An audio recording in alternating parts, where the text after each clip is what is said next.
What's going on, everybody? And welcome back to the CCS Apollo League. We are here today for the qualifier one in the Gauntlet as we got XSV Rush taking on Khan. I'm Chains, joined by Panda. And how you feeling about today's matchup?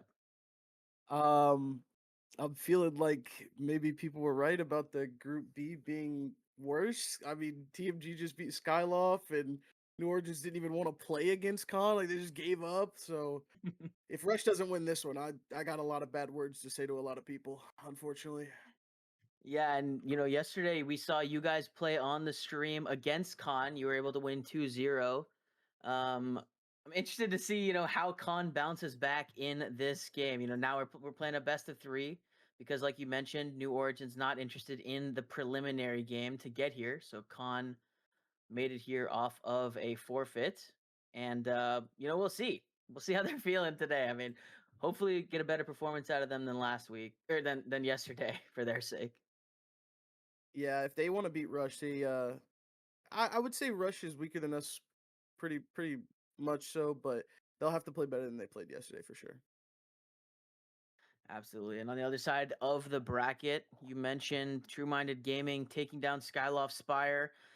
That means they have a date with Theory of Everything in a best of 3. That's going to start probably in the next 10 minutes. That's over on CCS1 if you're interested. But if you're here, you want to see us, and that's what we're ready to put on a show for you guys. So make sure you hang around here. We are getting into the draft shortly. Still waiting on, I believe, one player from Rush, and then we'll be ready to go. Are you? Is there anything specific you're looking for right now? Like we mentioned, you played against Khan yesterday. Anything you noticed from their gameplay that maybe they could look to change going into today? I think they played a little less like they have been all season. They usually play very through jungle, like they want their jungle to carry, they want their Yeah. top to be able to facilitate. It was a little bump and go for them yesterday. They tried to play through, obviously overloading onto the Jinx that game two, and then we were able to find a way around that. And then game one, it felt like they just weren't on the same page with the way that top played the game as opposed to the bottom side, the bottom four. So if they just kind of find a little bit more synergy, if they do have top and jungle synergy there, and then translate that into maybe some bot looks or make the bot lane play something that scales well, they should have a pretty good day on their hand. Yeah, definitely here. And speaking of that jungler, Pride GS for Con, one of their main, players that they like to play through here. We've seen it on the stream. They do like to give Pride last pick on red side. So we'll see if they opt to go for that here. They will be red side in game number 1. And now remember, this is a best of 3 here. So we'll have a couple games on our hands. The drafts, we have gotten ready checks from everyone now. So this draft should be starting in the next couple seconds here. Um I guess while we're waiting on that, for you guys, for DOV Twisted, you have your first match in round 1 against Syndicate next week. You looking forward to that one? Yeah, we've our mid laner was really pumped after his performance yesterday. He did really well. I'll shout him out again. Yeah. And he was kind of already looking towards them. There was some smack talk between them saying they would rather face us than Elysium anyways because we're the weaker team. So he kind of took Dang. that to heart. He's gonna do everything in his power to make it a mid diff that series. So Yeah, Ohio Drive was big yesterday on the Vel'Koz and the Silas. It's always fun to see when you get one of those players that just takes over the series. We'll see if we get one of those in today here as we have gotten into this draft on our client. Are we losing bans? yes, I believe Rush lost two bans because they Okay. are e-subbing their Oh, ADC. got you. Got Yes. you. Okay, so two ESUB lost. Sorry, two bans lost because of the ESUB for Rush here. So that's going to be those first two none bans, and then the other side, Khan. taken away the brand and the lock. This is the first week that lock is available to play in the CCS. Um, we saw him available yesterday as well, but not on the stream because he was banned out. A lot of times when these new champions come out, they're just banned every week because they're kind of broken. So we'll see what rush opts to go for with this only pick in the first section of the bans, and it's going to be Urgot. I believe that was one of Diminish better champions from what I had saw from his OP.GG. I think we banned it both games as well. So, I mean, that's a pretty good ban coming through. It looks like it will be Prim in the bot lane. So this is kind of going back to how they played against us. Kuzu was top when they played against us, and Rutledge was mid. They obviously had their main ADC, which was Angel, but if they are playing similar to the style that they played against us, it's going to be a lot of ganks towards Rutledge, a lot of possibly moving Brecky Hill up and trying to make plays around either top or mid so they can make the carry out of that and then have the ADC come in later and just be a stabilizing force at 3-4 items. Yeah, and Rutledge and Queenie are two of the big names on this Rush team, pretty active in the community. So they definitely want to back up all of the trash talk that they've been doing here. First pick for Rush is going to be the Victor locked in. Yeah, I don't know how Kuzu plays in mid. I didn't actually get to play him in mid.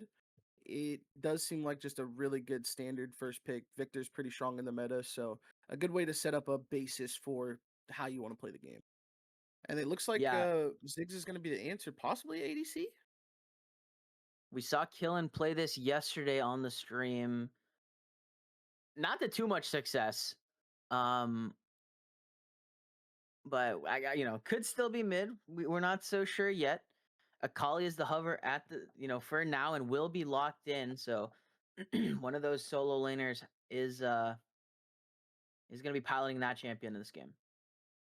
That's likely going to go to mid, and because of that, they're probably just going to stick Ziggs in the bot. Our plan was to kind of just move our support around when we went into the Ziggs, even though we did draft, I believe, Kaisa not. Um, you just can't really play into him, and it looks like they're going to Hmm. do something similar. They're going to pick the Ezreal, and I'm guessing that it's going to be a roaming support as well. Maybe the Maokai comes out, could be the Nautilus as well. I don't really like Braum as a roaming style support, but it may be useful in the mid to late game, so we'll have to see. Yeah, similar to how you guys played it yesterday with the Ezreal. Um, I was a hater, to be honest. I still am a hater of the Ezreal, just because I feel like the champ is pretty hard to pilot effectively, and there's a lot of times where it just does nothing. But we'll see what Prim can do in this game on it. Zach is going to be the pick for Queenie in the jungle, I believe. I mean, technically could be support, but most Yeah. likely, I feel like that's going to be in the jungle for Queenie. Yeah, the engage potential from Zach is pretty good, and you probably don't want to pick a lot of things that counter it for the side of Khan, like the Alistar or the Thresh from support. They do pick the Wukong, which in team fights is going to do well into Zach, also well into Ezreal and Victor because he is able to get on the back line. So I think that's pretty good drafting, and they're gonna ban the Nautilus here. I want Yeah. to take personal pride in that one for yesterday, but we'll have to see what they do let through. Maokai could also be another ban option, like I said before. Yeah, and I posted a clip of your Nautilus from yesterday. God. You guys can all check that out in the chat. It was very nice. It was a good play there. I was went through and was rewatching the stream today, and it reminded me. Um, second round of bans coming through here. Sion's gonna be taken away by Rush. Um, I expect to see potentially another support ban here for Khan, just to kind of you want that bottom lane with the Ziggs to be very powerful in this game. So you want to have a nice potential, strong lane with the support. So yeah, Bard, here Yeah, it is. the comms version of that clip was even better. I told my team, I was like, I'm looking to Hex Flash, and then I just right over the wall. So um it was a lot of fun. Unfortunately for my team, or fortunately enough for my team, it didn't throw the game or anything. And there was another moment in top lane where I died to Zig's satchel, or not satchel, just stuff on the ground. I was looking down towards the tower and I just didn't even see it. So I got called a chud a couple of times yesterday. But it looks like Yeah. they might be playing for lane with the Leona pick here. Ooh, okay. All right. Leona locked in for thy Shadow Keeper.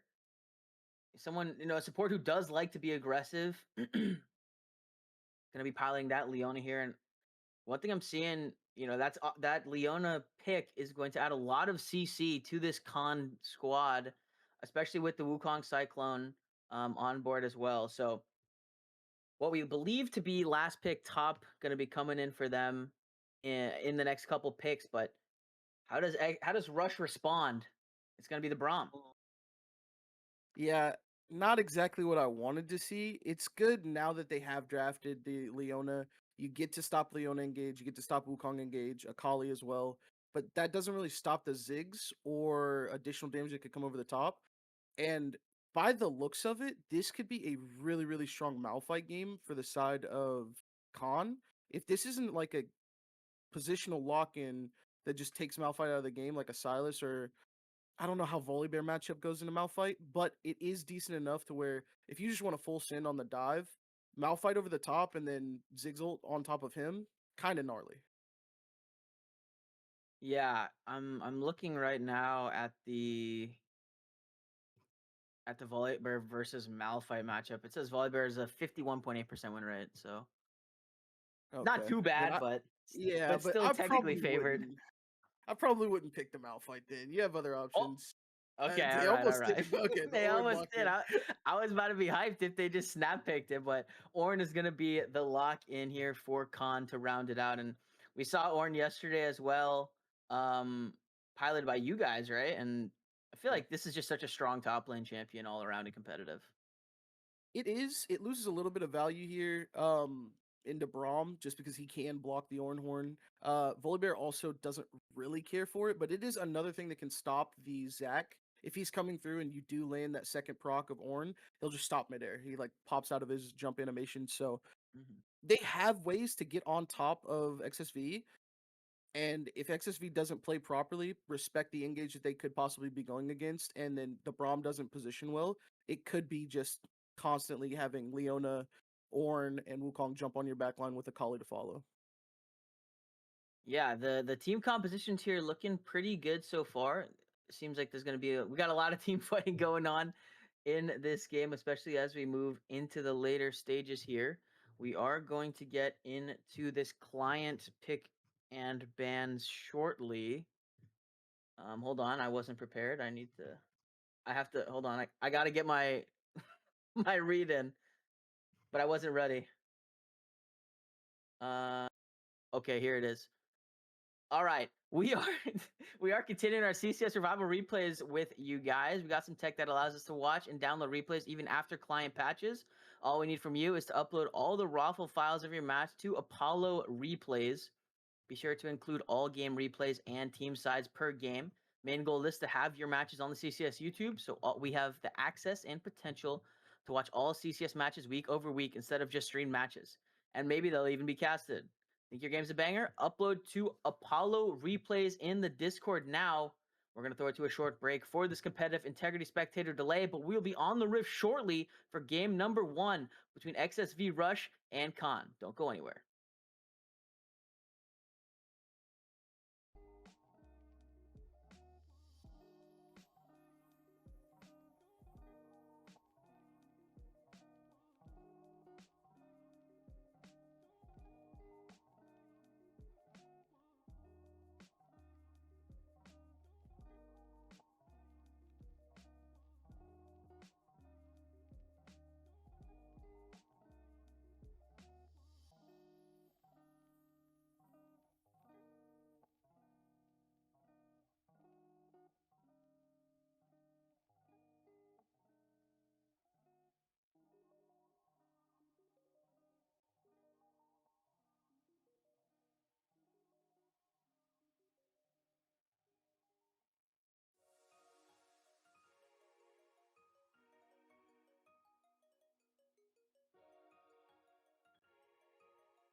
And we are on to the Rift for game number 1 between XSV Rush and Khan. We got XSV Rush on the blue side for this game, with Rutledge on Volibear in the top lane, Queenie on Zac in the jungle, Kuzu on Victor in the mid lane, and Prim and Tilted Towers rounded it out with the Ezreal and the Braum in the bottom lane.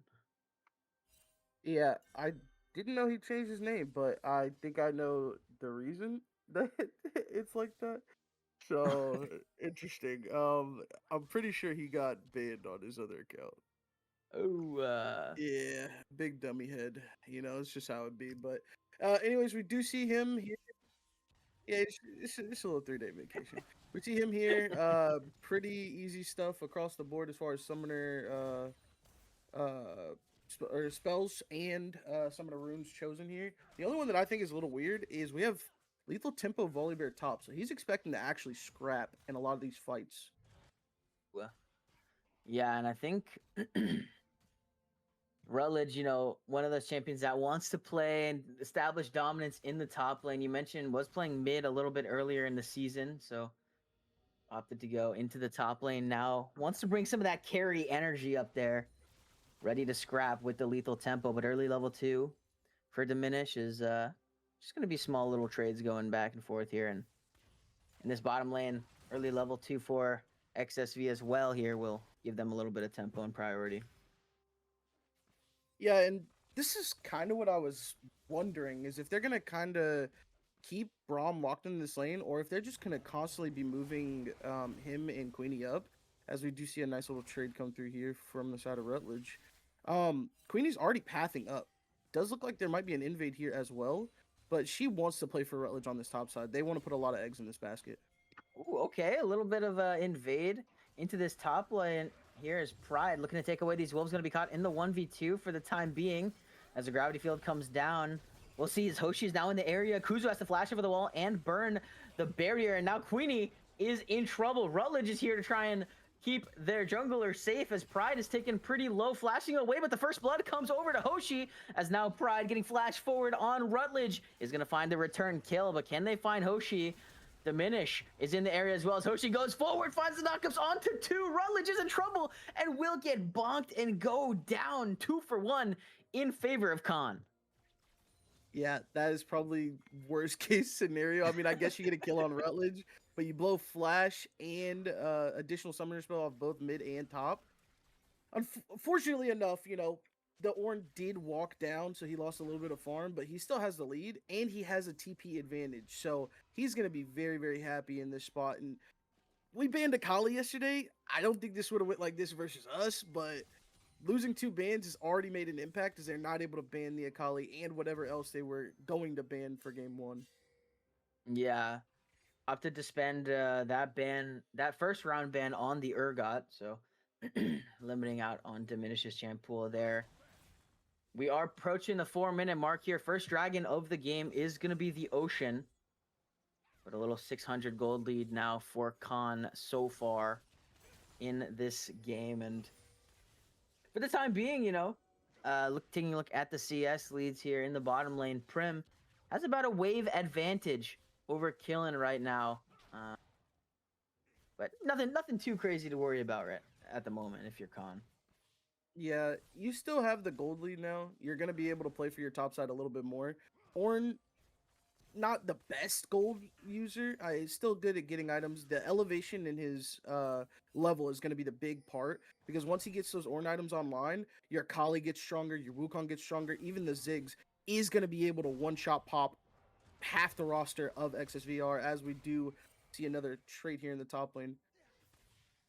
Yeah, and another thing I'm just looking at, going as we get forward later and later into this game here is there's just not much sustain on Rush's composition here. So if Khan can get into the plays and Ziggs can zone with his bombs and throw some damage out, it's going to be hard for Rush to walk in to these objectives later on in the game.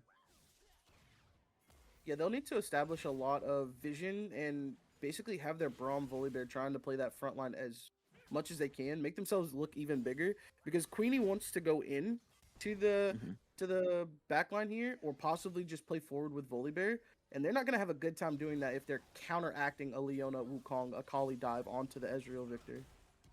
Yeah, definitely here is that Shadow Keeper getting a little aggressive, finding that Zenith Blade in and just trading back and forth, but Killen's low on mana, so can't really do too much in that lane. Should just take a base TP and get back in at some point soon here. But ping's going on into this bottom lane. Pride is on the bottom side of the map while Queenie's on the top side of the map. So Khan might opt to look for a dragon here as Rutledge engaging in, has the level 6 ticked and Queenie behind him. So feeling confident to walk up in this lane for the time being. And the rest of Khan just looking to counter jungle, but no camp so far.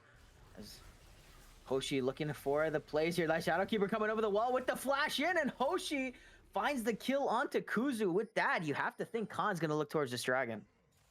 Yeah, this should be a free dragon for them. You lose flash off of your Victor, first couple levels into the game. All you have to do is bring the support up. You didn't even need the jungler there. And now you have lost free reign on your bot side as we see both Pride and that Shadowkeeper are here ready to go onto the player. Invading onto this red. We'll get the flash out from Queenie, and Shadowkeeper will burn the heal just for good measure. But that red is going to be stolen away here. And Pride with about a two camp lead as Rutledge going under the tower. Ultimate's going to be burned by both of these top laners, and Rutledge will use that to get out to safety. But no kills on that top side, but still sitting 3-1 in favor of Khan. Whenever your Volibear is running away from the Ornn, especially around 6, like you usually just use the R to circumvent Ornn's R, and then you can play on top of him, and he can't really get away from you at that point. When you're when you're running away and your bot side's still losing and you're getting engaged on like this, his Braum might just fall.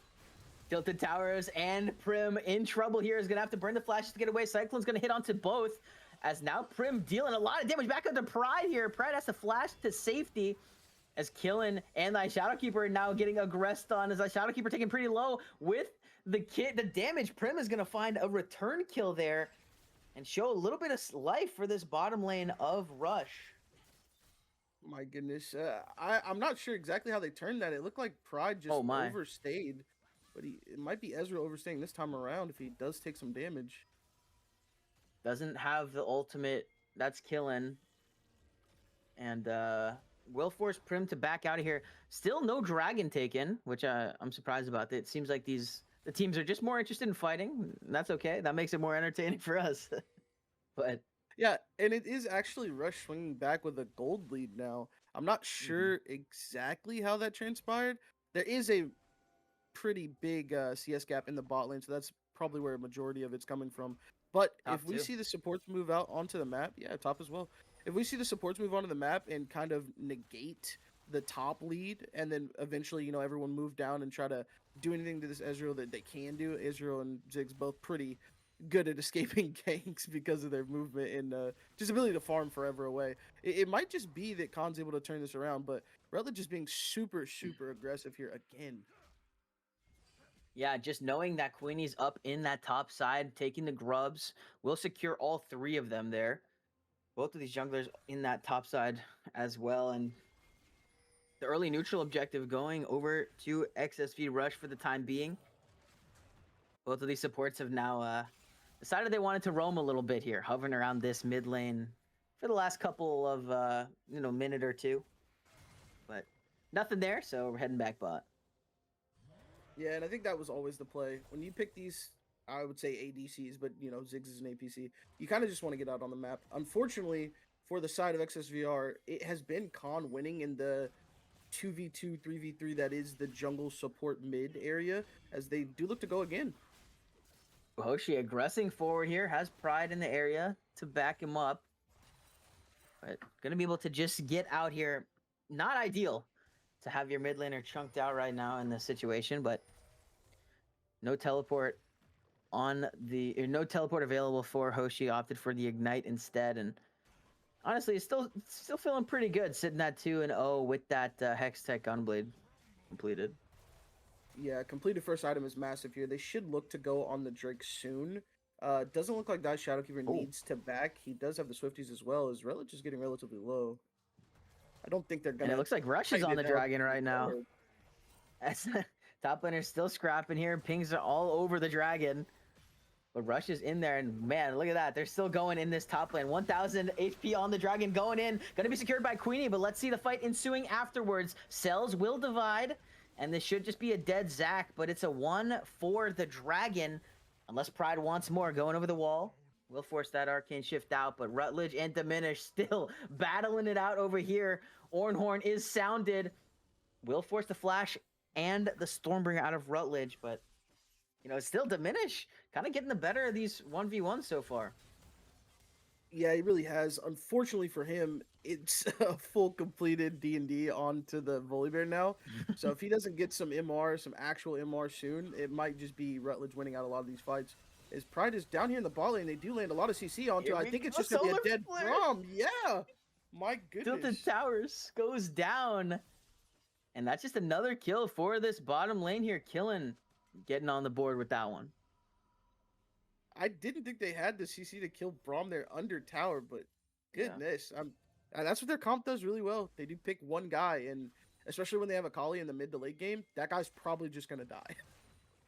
Yeah, it's going to be really hard, I feel, for Victor and Ezreal to play, especially if this Akali can continue to grow the lead in this mid lane here. As Hoshi looking for something now in this mid lane. Gonna have to flash away. Will get stunned up as Tilted Towers is joining the party now. Chaos Storm is gonna be ticking down. The stun comes through. Do they have the damage to take down the Akali? No, not yet. As Flash for Barrier traded in this mid lane. And we look at the gold now still. It's about even. Oh my gosh, flashing forward, trying to go for it here. As Queenie is in the area as well. Thy Shadowkeeper might have bit off a little more than they can chew as Queenie flashing forward, gonna get the drag back onto Hoshi. Is there enough damage to take down the Akali? No, there isn't. Hoshi lives as one. As now Thy Shadowkeeper taken pretty low. Pride is in the area as well, dashing forward, trying to find Kuzu and Will. As Queenie now taken low. Cyclone's going to be spinning now. Finds the knockups onto 2. One more auto should be enough. And a double kill comes through for Pride. As Tilted Towers, the last member standing under this tower. Solar Flare going to be flashed away. And it's a big fight. 2-0 in favor of Khan. Yeah, that's just unfortunate. That's one of those moments where you're like, hey, if you're out on 1 HP, just stay out. Unfortunately, Yeah. Victor walks back up and he does eat the full combo from the Wukong. I mean, outside of the R, of course, and the R is used later on to lock up Queenie and Tilted Towers, and they all really quickly right after. Ornhorn get traded ult again, but Pride is in this top lane now. As Rutledge has no flash, will burn that ghost to get the extra move speed and get out of here. Smite for good measure, just because I like that on the way out. Yeah, it's just a little I was here moment for him. He's letting him know Queenie's not the only jungler sitting around this lane. But I mean, Diminish doesn't really need Pride here at all. He's doing well holding off on his own, and he's component maxing right now. But he'll have a couple items come through, and he's gonna hit that cap point to where he's gonna do a considerable amount of damage and be able to stay alive. As it looks like Pride's gonna gank again. Here we go, Pride at this top lane. No summoners on Rutledge. So this should just be a dead bear. As the Monkey King reigns supreme. Pride now sitting at 4-1 on 3 on this Wukong. Yeah, this is a very accelerated Wukong, and this is exactly how I thought Khan should play this game. They're playing through both jungle and mid, I'd say. Mid's getting a lot of ganks, jungle's getting a lot of kills, and now they're up what looks like 3k gold, approaching the next dragon in about a minute 15 here. They're gonna have prio, they're gonna have the ability to just run the pockets of XSVR. If they don't pull off a well-timed team fight, this next one could spell disaster for the rest of the game. Yeah, definitely potential to break this game open on this next team fight for Khan if they're able to play it correctly, though. Taking a look at the scoreboard, a lot of shutdowns available for XSV Rush to take here. 300 on the Akali in the mid lane, 350 on the Wukong in the jungle, and then 100 and 150 on the side laners here. But still a lot of gold, still a lot of standing gold all around. As a little more fighting in the top lane, nothing new here. Next dragon is going to be the Mountain, which is spawning in about 30 seconds here. Should be getting a lot of action down into that bottom side river. Herald as well on the table now as think most of these, I think everyone is probably going to be just looking straight at this dragon here. I don't think anyone wants the Rift Herald right now. Yeah, I do want to point out that a lot of the item breakpoints have been crossed. Queenie picked up this first item. A lot of magic damage not actually coming out from the most fed member, which is going to be that Monkey King. So if they do see the Wukong engage onto the Zac, it could just be a 100 to 0 quick explosion. Is they're just going to trade Herald for Dragon here. All right.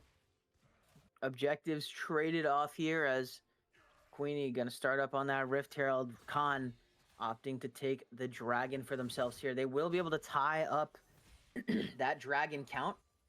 And with that, we get a Hextech Soul onto the Rift. So the Hex Gates activate. And this is one of those souls that's, one of the more exciting and fun souls that we get to see in the game.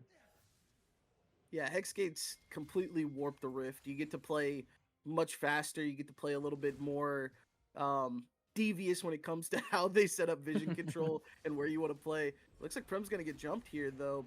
Gonna commit the ulti, but I think he's out there. Yeah, has to burn the flash to get away, but will, as now the Rift Herald spawned into this top lane to crack open this tier 1 tower.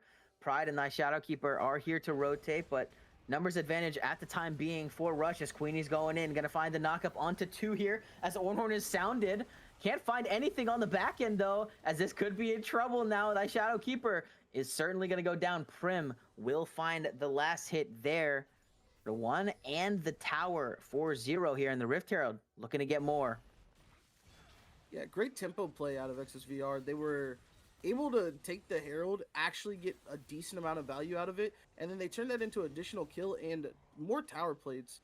I don't like fully just losing mid lane, but Khan, instead of trying to push out the mid lane and take more there, just tried to match, and Shadowkeeper pays the price for his team. Yeah, that's a sad life, as the support when you try to rotate up and then you just get left alone. But, it happens. Happens to the best of us. Yeah, it definitely does. It does look like he's not stopping, though. He did build the Protoplasm Harness first. I don't like this purchase on Leona. I think your team wants to dive. So I guess maybe he's thinking, hey, if I just burn a lot of their CC, a lot of their damage, I could live it and have Protoplasm Harness to heal me back up.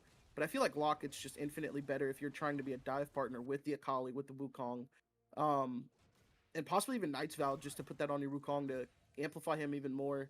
I know a couple of pro players were saying that if you Knight's Vow your jungler, it's like giving them an extra death stance. So itemization could come back to haunt him, but at least he's ahead of the Braum for the time being.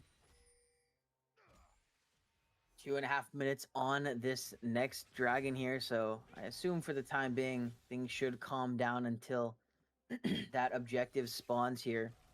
Baron also going to be up in 1.5, but it's a lot, probably not too tempting for either of these teams right now. Here is Killen going to find Rutledge in this top lane.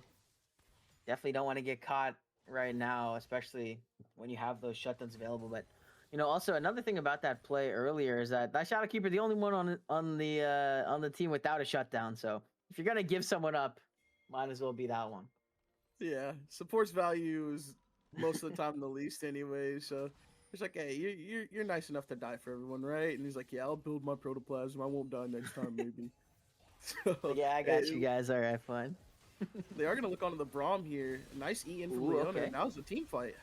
3v3 as the Cyclone is spinning. Hoshi's going to find the first kill, going on a killing spree, looking to dive onto Prim under the tower, but this is a lot of damage from this Ezreal traded back now, and Hoshi has gone a bit too far. Shutdown onto Prim is now Prim. What can they do on this Ezreal? That Shadowkeeper has to run for the hills as Kuzu is joining the party now as well. Pride goes unstoppable, flashing over the wall. Rutledge trying to chase, but will use the clone to get out to safety. That Shadowkeeper, this is a rough spot to be in again, as Rutledge going to burn that ghost and chase down the Leona.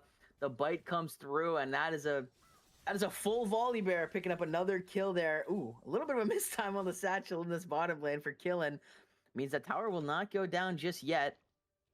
As Queenie joins the party here into this bottom lane, but with the Ziggs, that tower can go down at any moment once the satchel's available.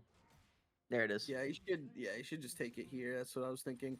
I mean, it worked Protoplasm Harness got him out initially, and then Rutledge was like, "Hey, I see you over there," and chased him down. So I mean, I'll give him that. At least in that team fight, it was value. But Prim is just reaping the benefits for the side of XSVR. Him and Rutledge both are up in gold. I'm imagining, excuse me, if we could hit that marker, I'd be able to see. Should be up in gold. Yeah, Should true. be up in kills. Yeah, they both are. And I mean, are just linchpins for their team now. Queenie is kind of just, hey, I'm a CC bot. I can go in. I can create space, and then Braum on top of that, who we saw him already use his ult aggressively as he starts to fight the Leona. Here we go. Tilted Towers in trouble here as now Queenie jumping in. Big knockup from the Braum here as they are diving into this backline. Hoshi trying to find damage into the backside as Prim is not going to be taken low at all here. Just a nice peel as Killen will find one kill back. Pride goes dominating here as the Ornhorn has now been sounded. Not going to find anything as Pride will fall again. Shutdown comes through as the stun onto Killen, has to flash out to save him, but they're flashing forward. Prim finds another kill, the 4th of the game for this Ezreal. And just when you thought maybe they had something in the tank, XSV Rush comes back and extinguishes Khan.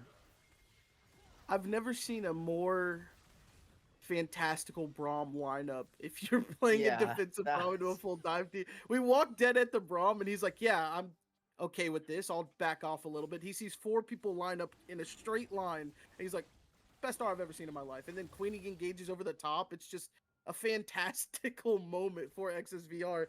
And that's the Drake. That's the big one that they got now. They're able to extend this game. They're able to quell some of the bloodthirstiness of Khan. They picked up the shutdowns, they picked up some kills, they picked up the dragon, and now you're off to the races because Rutledge is fed. Prim's still doing well better than his counterpart here on the Ziggs. Granted, Ziggs is a little bit easier to pilot if the team fights get a little wonky, but I mean, you keep space for Prim, and he's going to chew down every single person on the side of Khan. Yeah, absolutely. Has the Triforce and the full Muramana completed now. This is the point of the game where this Ezreal starts to come online. Taking a look at the gold lead now. Rush sitting with about a 400 gold lead in this game now as Rutledge could be in trouble here. Ornhorn gets sounded, but no one answers here as Pride in the area trying to find this Volley Bear. Does not have the ult yet, but is coming up in a few seconds here. Can he survive long enough? No, he cannot. As that kill goes over to Pride, but in this mid lane, Prim and Tilted Towers are just smacking around this mid lane tier 1. Should break this on the next wave, unless Pride of Thy Shadowkeeper have anything to say about it, as they make their way mid as well. Yeah, such a curious play by Rutledge. You had no cover. You knew that this could be a dangerous position. You can't really fight through the Ornn into tower, I want to say, because he just helps, or he clears the wave, he brittle procs you, you get knocked off of tower again and again and again. And then he has enough CC in his kit. If he ever lands the R2, I'm telling you, it's going to be even better. But he's doing a really good job of just sustaining, not letting Rutledge scale too hard in the side lanes. And then if he, like I said, if he lands that R2, the team fights are just going to be easier and easier because Braum is playing so aggressive that he's never going to have his E timer up for the Ornhorn. And I think that that's going to be a huge point in the next team fight. Yeah, that is a good point here. We haven't seen that in any of these team fights, I don't think, at this point, you know, as we approach the 24-minute mark in this game. But it also feels like Diminish has kind of been a little bit later to these team fights where, you know, the Braum is using his cooldowns early and then Diminish is TPing in or coming from base. And the Ornhorn is a little bit later in the fight, but Rutledge still relentless on this bottom side here, going to take down that tier 1 tower in the bottom lane. Pings all around, heading down here as Rutledge looking for something. Pride and Thy Shadowkeeper on the way here as Call of the Forest God. Stormbringer is going to be used to dodge it out, but the knockups are coming through. Solar Flow is going to stun onto 2. It's huge for Thy Shadowkeeper, but do they have the damage to take down Rutledge? Cyclone is going to be enough as Pride picks that one up. Hoshi on the flank here as they flash forward onto Tilted Towers. This is going to be a dead Braum as well. He does have the flash, though, so can get out if need be, but is not going to use it as Thy Shadowkeeper gets the credit for that kill. And that's 2 for 0 in favor of Khan, but with Baron only on the map, I don't know if they're going to look for it. I think it's a little bit scary right now, but they're walking up to it. Yeah, Kuzu might be dead here if he doesn't respect the fact that they could rotate over. They do have vision on it, and it looks like they are just going to look towards Baron or possibly a topside invade. But I mean, Rutledge, how many times do we have to teach you this lesson, old man? Stop walking up to the tower with no one bot side to help you. He had tilted towers there for a second, but it's a Braum. What is he going to do for you outside of just help you stun someone for 2 seconds? As Queenie's getting jumped on here. Queenie getting jumped on here. Oh man, everything froze for me. This is not good. This is mighty unfortunate. Tech pause, question mark. It does look like she at least got splatted. Yeah, Killen does pick up the kill. And now There it's we just go. gonna be a All fight right. in the tier 2. Look at these low health bars all the way for Conyers. Rutledge now in the back lines. Kuzu as well, flashing forward as this looks like disaster for Con. I mean, just overstay, maybe a little bit too aggressive there as Pride's going to fall as well. Oh, man. That's going to be Baron for XSV now. It was a pick. What? It was a pick for Con that turned into an XSV Baron? I don't understand. Unfortunately, we did not get to see. I hope everyone enjoyed the fight. But, I mean, it was a 4-for-1.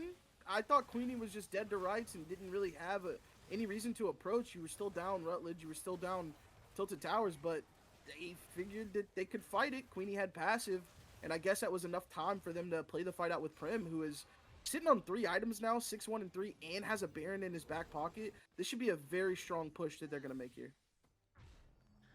Yeah, absolutely. Prim going to pick up that Endless Hunger. Just add even more damage to the kit. Also has the Gluttonous Greaves. I was unaware. I don't know if that's what you're normally going on Ezreal, but as far as I know, that's not it. But a little bit more lifesteal for the Ezreal going to be in this game. And with the Dragon up here, it is a Hextech. Khan in this bottom lane, picking up the Scuttle Crab to get some control over the bottom side river.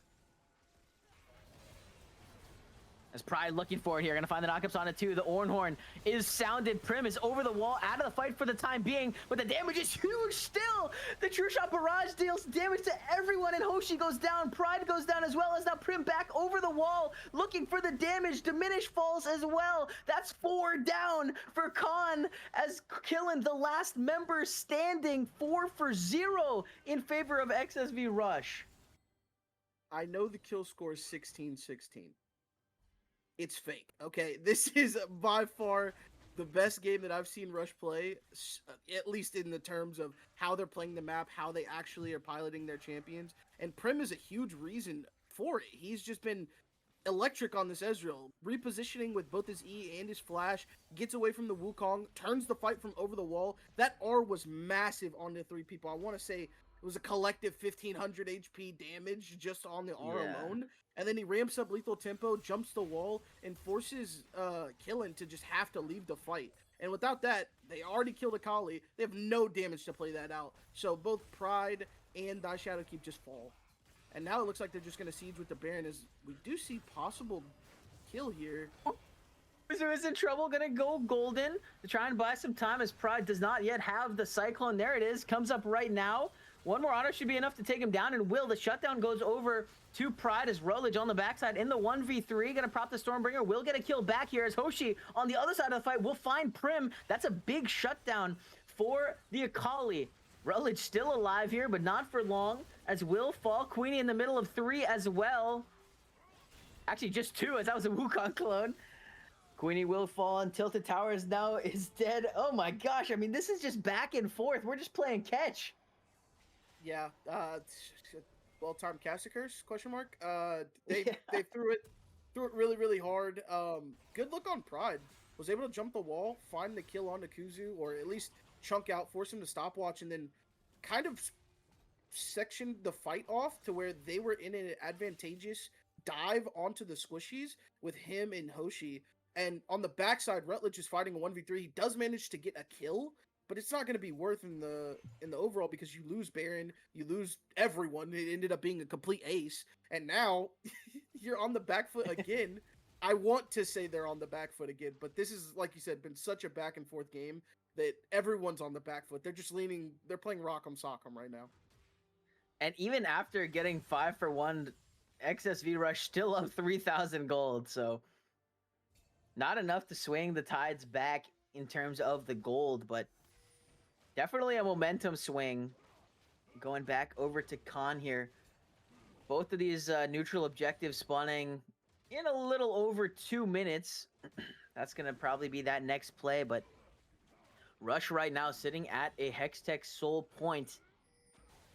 Once that, if they're able to secure that Hextech Soul, man, Prim is just going to be a menace on this Ezreal. Yeah, either of these teams with Hectic Soul are really annoying, but Prim especially, he's just gonna be landing Q, slowing, landing that shockwave, and it almost becomes impossible to farm properly. You are Ziggs, so you will have the long range farm, but if you ever step just a minuscule too far forward, Queenie comes over the wall. You might even see, Rutledge run up, flash R.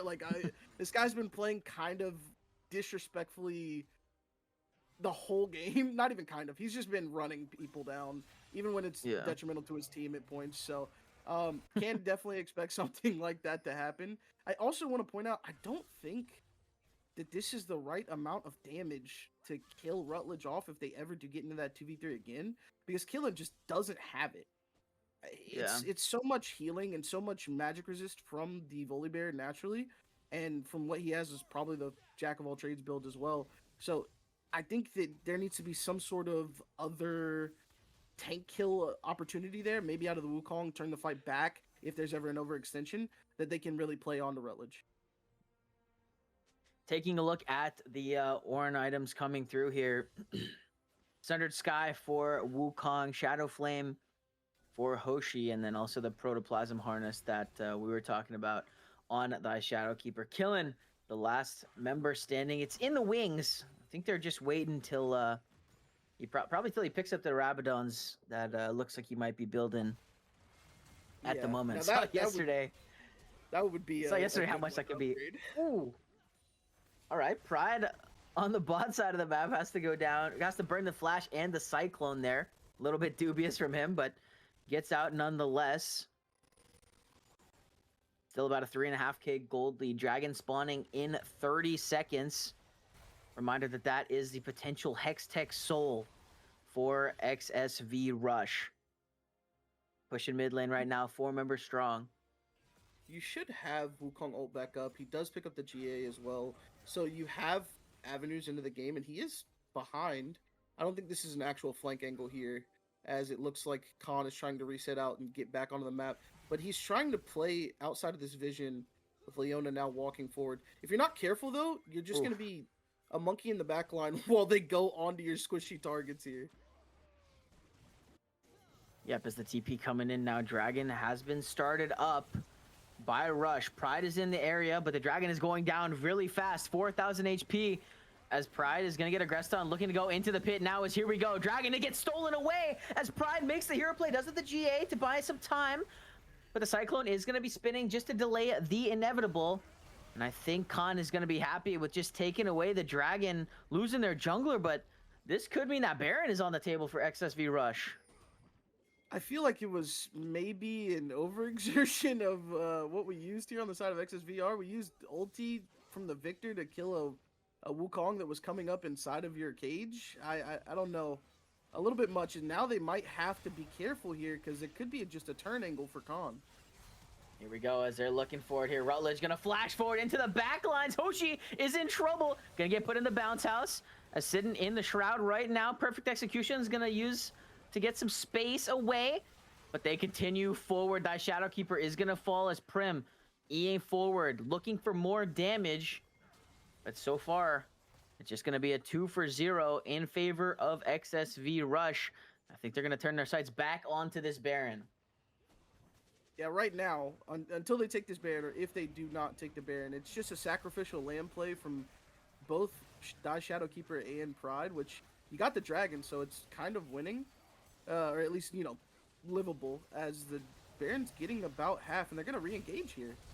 Here we go. Pride is back with the Cyclone, but they're diving into the backlines here. Kuzu is taking really low, going to go golden to buy some time, but Prim has so much damage. It's going to be enough as Prim will take down Pride. Hoshi and Diminish, the last 2 members remaining, but a double kill comes through for Rutledge, and this is not looking good for Khan here. 40 seconds plus on their 3 dead members. And Rush is just going to look to push down this mid lane. What can Diminish and Thy Shadowkeeper do? Absolutely nothing. They are dead in the water if they step up here. Unfortunately, Kuzu had the upgraded Zonias. He already burned the arm guard before and actually got the upgrade in, so Pride doesn't get to do much there.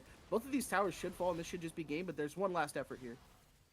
Here we go, as Orhun's going to find the knockups onto 2 of them. One Nexus tower down, the second follows shortly after, and they are on to the Nexus here. The Nexus will fall, and XSV Rush takes game 1.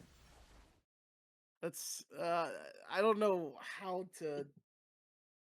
I don't know. It shouldn't have been a Rush win. It shouldn't have been a con win. I think both of these teams played like they wanted to lose, and then one of the teams just ended up winning. So, um, congrats to Rush for winning that. Not the cleanest game. Definitely looks like Prim is a E sub hard carry that they may want to commit to. From what I saw from Angel, Prim looked better than him at least. So, kudos, man. And I think we're gonna throw it to a short break so we can get into game 2 shortly.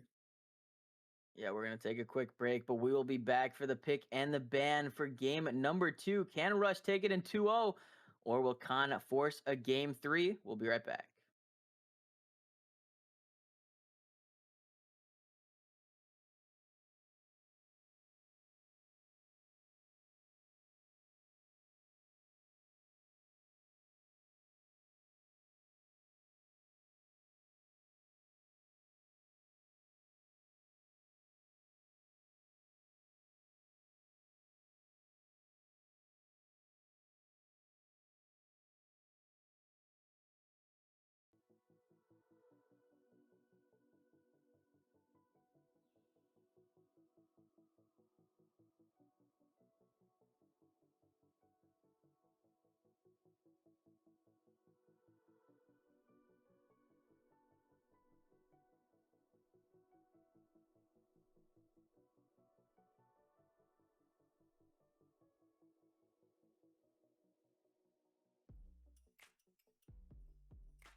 And we are back for the pick and the ban of game number 2 between XSV, Rush, and Khan. We got the same sides, so that makes it pretty easy for us at least, and for all the viewers. Do not have to worry about switching up the names and everything like that, but we are into the draft here. Reminder that Rush has 2 lost bans in the first phase just because of that E-sub coming in. And let's talk about that E-sub here. Was huge on the Ezreal in game 1. Yeah, absolute masterclass performance. The only one in the game that I think really understood how to play League of Legends from a good portion of it. It was it was kind of the whole reason that they were able to play so effectively to the top side when they did win. The Leona was able to do more than the Braum in the early game. When you got to around the mid game and they started running at XSV, it became the point of, hey, Braum's gonna do his job.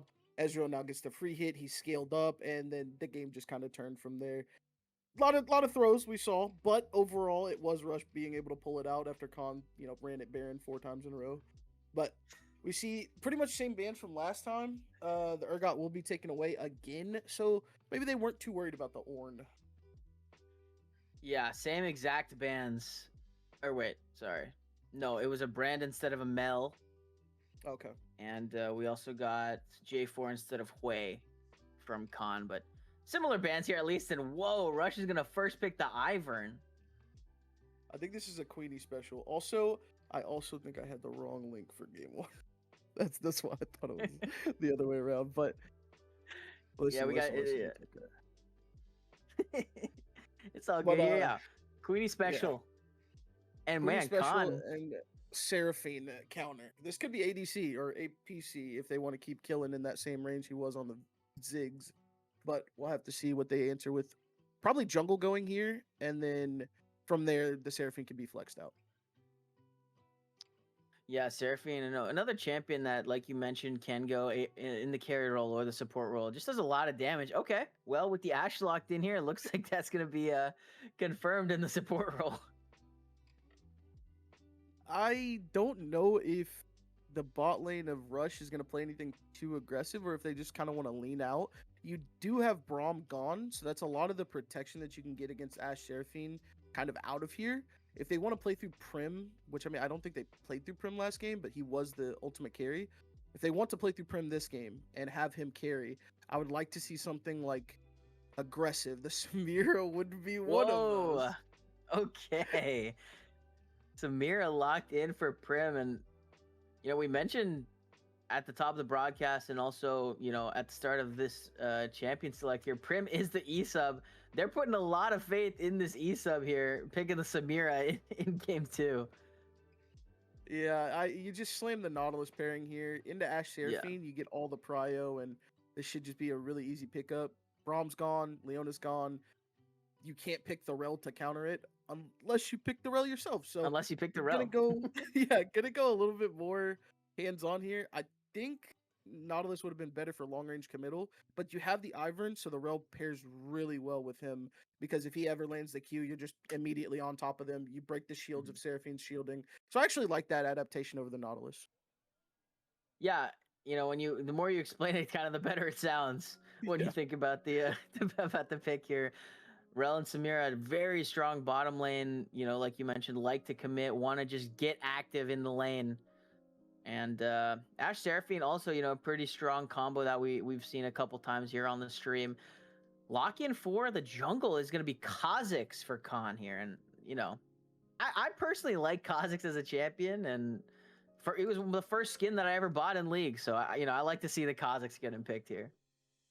I think that both junglers are getting to play what they want to. I think Queenie wants to play for the team, play the Ivern, play the, hey, I will help you win. And then on the side of Khan and Pride, he's like, we're playing through me. I want you to land something. I'm going in. I'm killing 2 people. I'm getting out. Something like that. And normally we see the Mbessa, but I guess there's a Kha'Zix Ivern matchup that he really likes here. Maybe it's just good against the Samir, but I would think that that's not, because I believe Daisy counts towards being someone that doesn't allow him to get ISO damage. So I'll Yeah, have to I see how think that so. interaction goes in game, but I mean, hey, it's a gauntlet thrown down in the gauntlet to pop out Kha'Zix.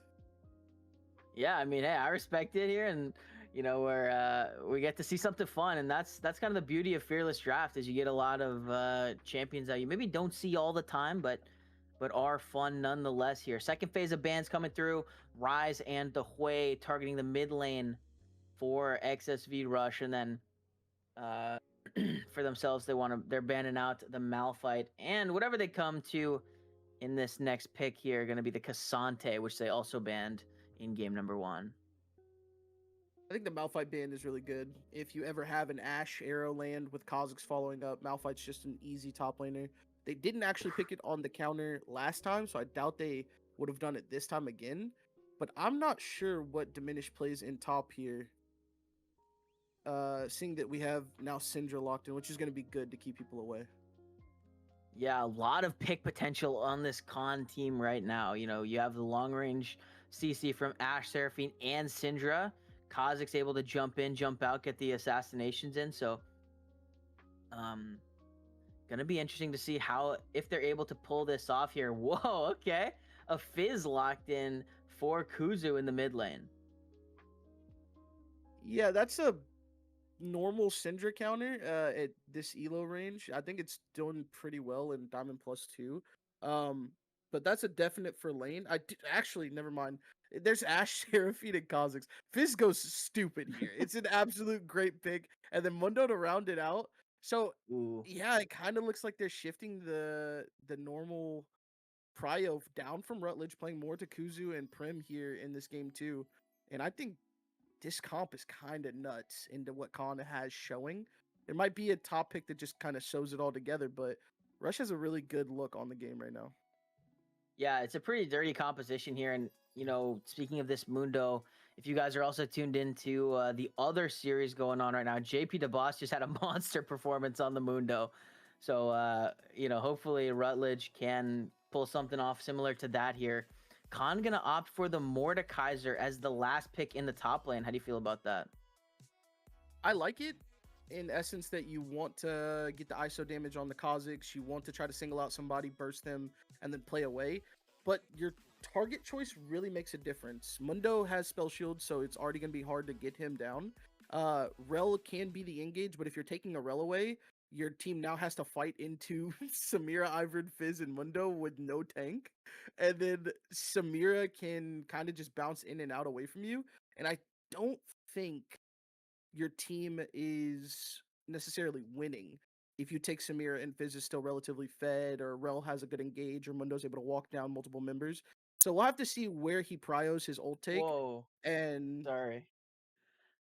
Sorry, I have something to say after you're done.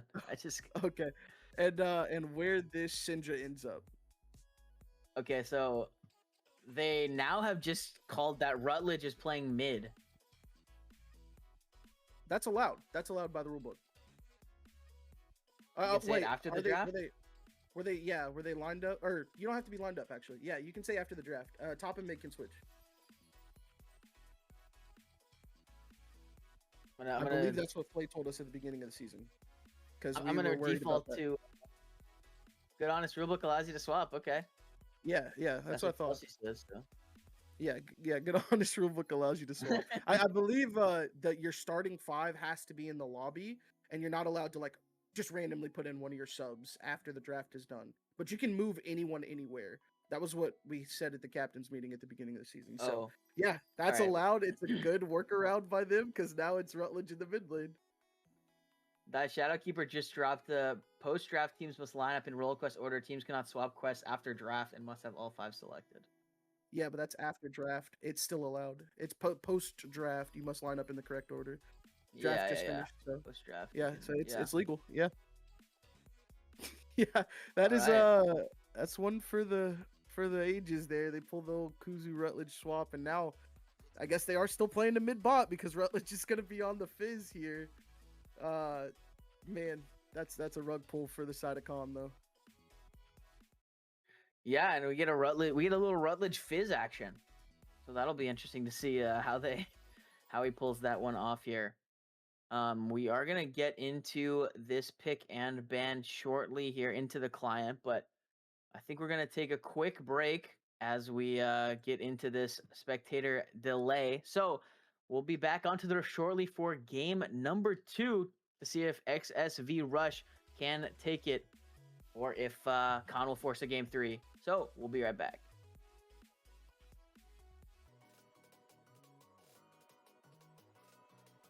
Wait, you're still not streaming on Discord. Alrighty, we are back. We had some questions on the rule book here, so we had to throw it to a little bit of a break that was extended because of that, and the result is that we are going to be redrafting the game number 2, but we're keeping the first phases of pick and ban. So the first 3 picks and the first 3 bans from each team will be the same. That seems to be what is going on here. So, like we saw earlier, Jarvan, Mel, and Locke banned away by Khan. Got the only ban for Rush.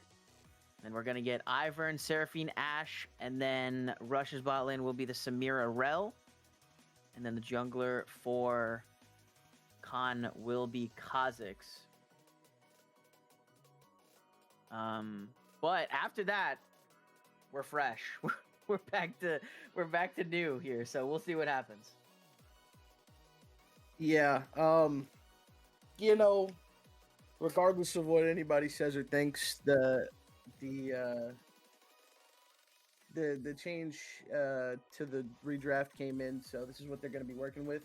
Obviously, bans are going to come through. I do believe it does mean that Kuzu's going to be staying in the mid lane, regardless of what is picked up here.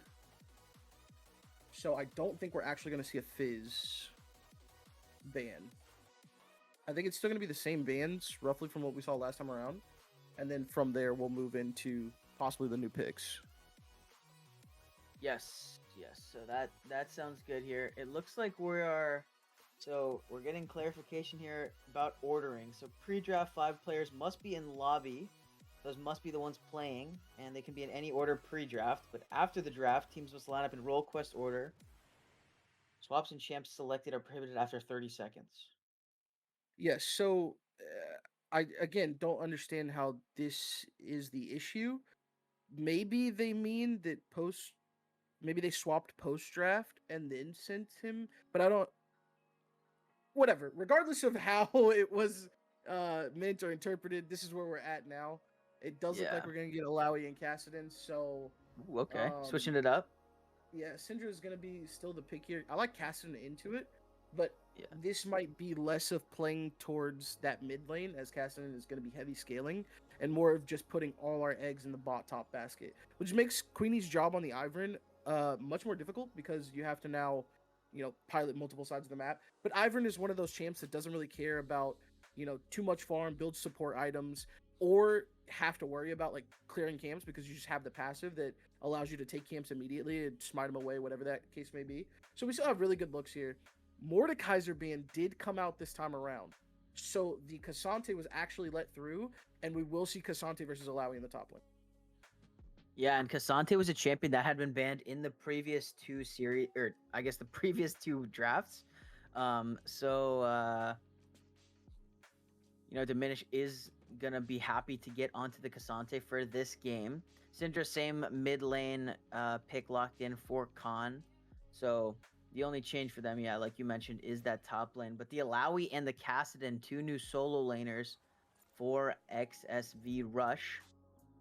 Kassadin, one of those champions who, if you let him scale, he becomes an animal in the late game. And honestly, same with Alawi. Both of these champions can be a lot to deal with.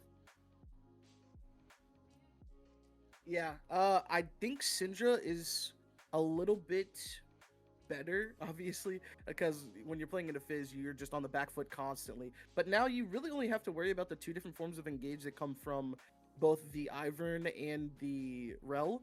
The casting getting on top of you is going to make him be in the range of isolation damage, and also be relatively close to the Seraphine and Ashe that are going to be part of your backline. Granted, if casting gets to scale, hit that 16, actually ramp up, it will be a very big problem for the side of Khan. But in the interim, before he hits that mark, or if they're able to push out enough damage, he can just die anytime he tries to go on the back line. Yeah, absolutely. And this is gonna be like we talked about before. It is game 2 still.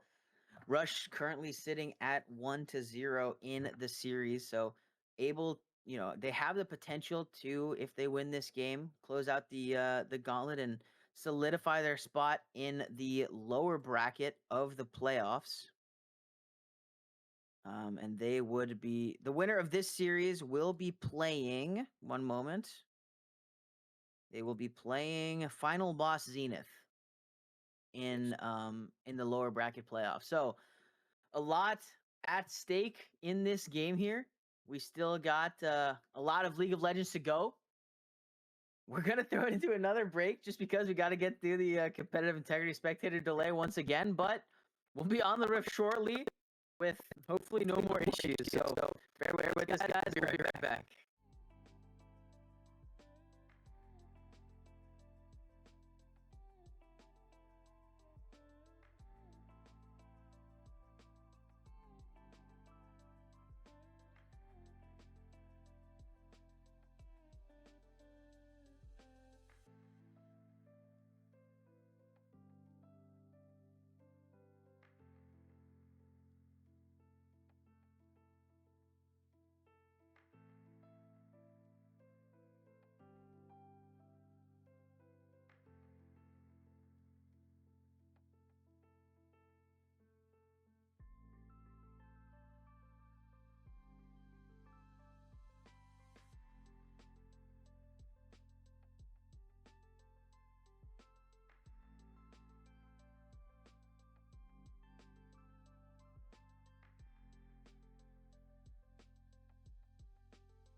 And we are back onto the Rift for game number 2 between XSV Rush and Khan. We weren't sure if we were going to make it here, but we have. And that means we got some League of Legends for everyone to see. Currently, XSV are up 1-0, so they do have the chance to bring this one home if they're able to. But we are onto the Rift, and it's time to let the gameplay speak for itself. Yeah, it's just what a lot of people like to call the Fnatic pause. We'll see if it works for Khan. They are trying to reverse sweep here. Thank God this isn't a BO5 because that would have hurt my soul having to see a full 5-game series go. We probably would have been tomorrow by then. But like we said before, these team comps are going to be mostly reliant on how the bot lane actually fares. As we see a little bit of trading here in the mid lane. Checking summoner spells and runes here. Everything looks pretty stock standard. We do see a more volatile build on the Kha'Zix. He has that intricate tree. I can't recall the exact name of the rune, but it is also on the Syndra. First strike. First strike. There we go. Sorry, my brain's a little bit of mush. You sit here for so long, interpret rules and whatnot. It gets a little wild, but we will see probably a lot of aggression out of this XSV bot lane, and rightfully so, as you're playing on the pretty squishy members. But if you do give a big health advantage, especially on the Rel or on the Samira, who did bring exhaust this time around, I don't know if I agree with that. I think Cleanse would have been a better option. It can just be an XSV big lead. Yeah, Cleanse would have been really nice here just with all of the CC from the Ashe and the Seraphine, the E from if Seraphine hits E while or after Ashe has autoed or thrown any ability, that's an automatic route. So a lot of CC available here on this Khan team composition. Both of these junglers just clearing down into the bottom side here. Doing a dragon check. First dragon of the game is the Mountain. Similar to what we saw in an early Mountain Dragon in game number 1. But for the time being, everyone is just taking farm and kind of chill early game so far. Yeah, I'm a little surprised that we didn't see more Queenie movement here. Maybe afraid to give up too much of jungle or path anywhere that the Kha'Zix might be laying a trap. Giving over early kills to the Kha'Zix could be a real game changer in itself. So I do expect, like we said before, Rutledge's lane to get camped a good bit, as Queenie is pathing up, trying to get a decent scuttle trade here, and it does look like they'll be able to take that. Yep, jungler's able to trade scuttles here. Hoshi is going to have the priority in this mid lane because just how Kassadin is. A little bit weak in that early game. Has to get scaled up, pick up that R, pick up a couple items and stuff like that. So Hoshi is just going to be in control for the time being. And that's kind of what we're seeing here. Has a little bit of a CS lead built up for himself. Otherwise, everyone else, pretty even around the map. Yeah, I'm surprised that this is not more of a lead for the Ashe Seraphine lane. There hasn't been any big engages out of Tilted Towers here on the Rel. So you would imagine that the health disparity would be enough for them to maybe kill a couple more waves off. But after this wave crashes here, if they're not able to play on 1 or 2 minions, it should just be about even for the Samira. Yep, that will be good. And, we've talked about the the volatility of this bottom lane potentially here, as Samira and Rel want to fight when they have the chance. Still nothing going so far, but jungler's now back moving towards the bottom side once again here, and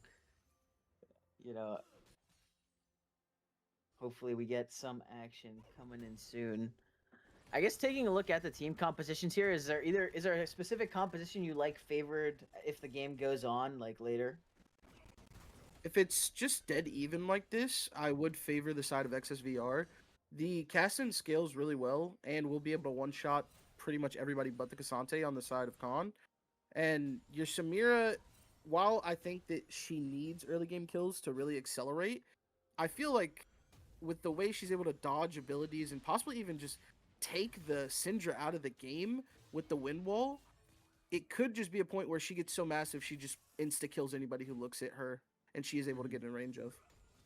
Yeah, I think that's a good point here. And Hoshi, we saw, I believe yesterday we saw Hoshi playing the Syndra against you guys, and it looked all right. So Hoshi obviously comfortable on this champion. Syndra's someone like you mentioned who can one shot very easily here as these mid laners tick 6. Kassadin gonna have that Rift Walk available now. Dragon has spawned, but still no one's looking at it, and both of these junglers again kind of on the same path here, heading back up to the top side as Top Crab is the target, but we'll get secured by Queenie, no problem. Bot lane push in, and the small, a decent CS lead is kind of coming to fruition here for Killen and the Shadowkeeper in the bottom lane. About a wave advantage. Yeah, this kind of chill early game is really counter to what we were expecting. As Rutledge just pops the R there, get down more damage. I guess he wants to take a couple plates. Prim should get a couple of plates here in the bot lane too if his counterpart Ashe isn't back in lane in time. Instead, they're just going to go ahead and get the back off, which I think that's a good look if you're trying to play for Dragon. We did see the Cole picked up by Prim as well, so probably just going to go to stabilize the game, play for a mid-game scope, and then as long as no one on his team dies, Kuzu getting close there, it should be a relatively okay pace for that 1-2 item team fight. Action in that mid lane is Syndra using that ultimate onto Kuzu, but for the time being, Kuzu's all right. Both of the mid laners have the teleport, so they can get back on to the map if they need to after they take this reset. But still nothing on this Dragon here. No vision in this bottom side. The junglers continue to just clear through their camps. No gank so far either, which is pretty interesting as we approach the 8-minute mark. Yeah, that's the most surprising thing is that Queenie hasn't tried to make anything happen. They do have a pretty difficult time ganking anyone on the side of Khan because you have Syndra who has E and is able to play from miles away, as are Ashe and Seraphine with all the poke that could be landed. So outside of Rel engage with a big flash Q R, it's kind of just Queenie looking for Qs on somebody that's overextended. Looking at the state of the game here, Rutledge now developed a little bit of a lead, but here we go, all out Cassante going in as Diminished, looking for the solo kill, flashing away, gonna get the knockback in, and the kill, first blood, going over to Diminished is in this bottom lane. We are fighting Hoshi and Kuzu. Pride is in the area first, gonna go invisible and try and take out this Kassadin who goes over the wall with the flash. Hoshi to follow it up as well here. It's not going to be enough, but the Enchanted Crystal Arrow connects onto Queenie from downtown, and Pride picks up the kill. Kuzu still on the run. Pretty low on mana here. Does not have the flash. We'll see if Hoshi can find it. With the Scatter, the weak will find the stun, and the Q bringing it down. 3 kills for 0 in favor of Khan. That was probably worst case scenario for both our sleep schedules and for XSVR. He just accelerated probably the 3 worst people to accelerate. Ashe, Seraphine are always going to be valuable in the game just because the ultimates alone, as long as they're not both throwing them into Samira Windwall. And Kha'Zix has a kill, Syndra has a kill, is stacking to become a late game monster. And Cassante has a kill, which you still have a difficult time getting through Cassante in the front line. Alawi will be a problem for him, but it's not going to be just an easy kill every single time. And now he's down gold overall, but Cassante doesn't need a whole lot of gold to become a monster. Already has that Bramble Vest picked up, which is, I'd say, one of the more important items when you're playing against the Alawi to get that Grievous Wounds online here. But overall, 2.2k gold lead here for Khan in this early game, and you have to imagine that this is, they're feeling pretty good about themselves here, especially after how game 1 went. It was kind of back and forth. Now Khan, with this early lead, they, want to try and show that they can keep a lead and hold it. Yeah, they had a tough time doing that game one, as we saw a bunch of throws from both parties. But if they are able to maintain that, what's close to a 3K gold lead for at least into the mid game, and then maybe try to stretch it out more as you get into the team fight or skirmishing spot, it could be good. Ooh, the Shadow Keeper walking up a bit too far forward here. Enchanted Crusader is going to find the stun onto Prim, but flashing forward, the Encore is not going to go off as now Prim spinning to win in this backside. Killen's going to have to burn the flash to get away, but will go down as Prim extends a bit too far forward. Hoshi with a nice cancellation of the crash down onto Tilted Towers, has the ultimate available and will use it. Is it enough? The volley is... And that's going to be 2 more kills coming over to Khan in this bottom lane. Yeah, I thought maybe Khan was throwing a little bit here, and then they turned because Hoshi was coming down, and somehow, some way, they were able to turn that into a positive play for them. Overextension by the side of XSVR, maybe thought they were a little bit stronger than they actually were, but we opted for Gluttonous Greaves here on the Samira. I think is a good purchase, and you're going to be behind so much, so the poke is going to be... it's good to get rid of some of that poke. Still a problem for every single part of XSVR right now. Absolutely, and you know, after that, I guess a little bit earlier here, we see that Khan was able to take on the Dragon.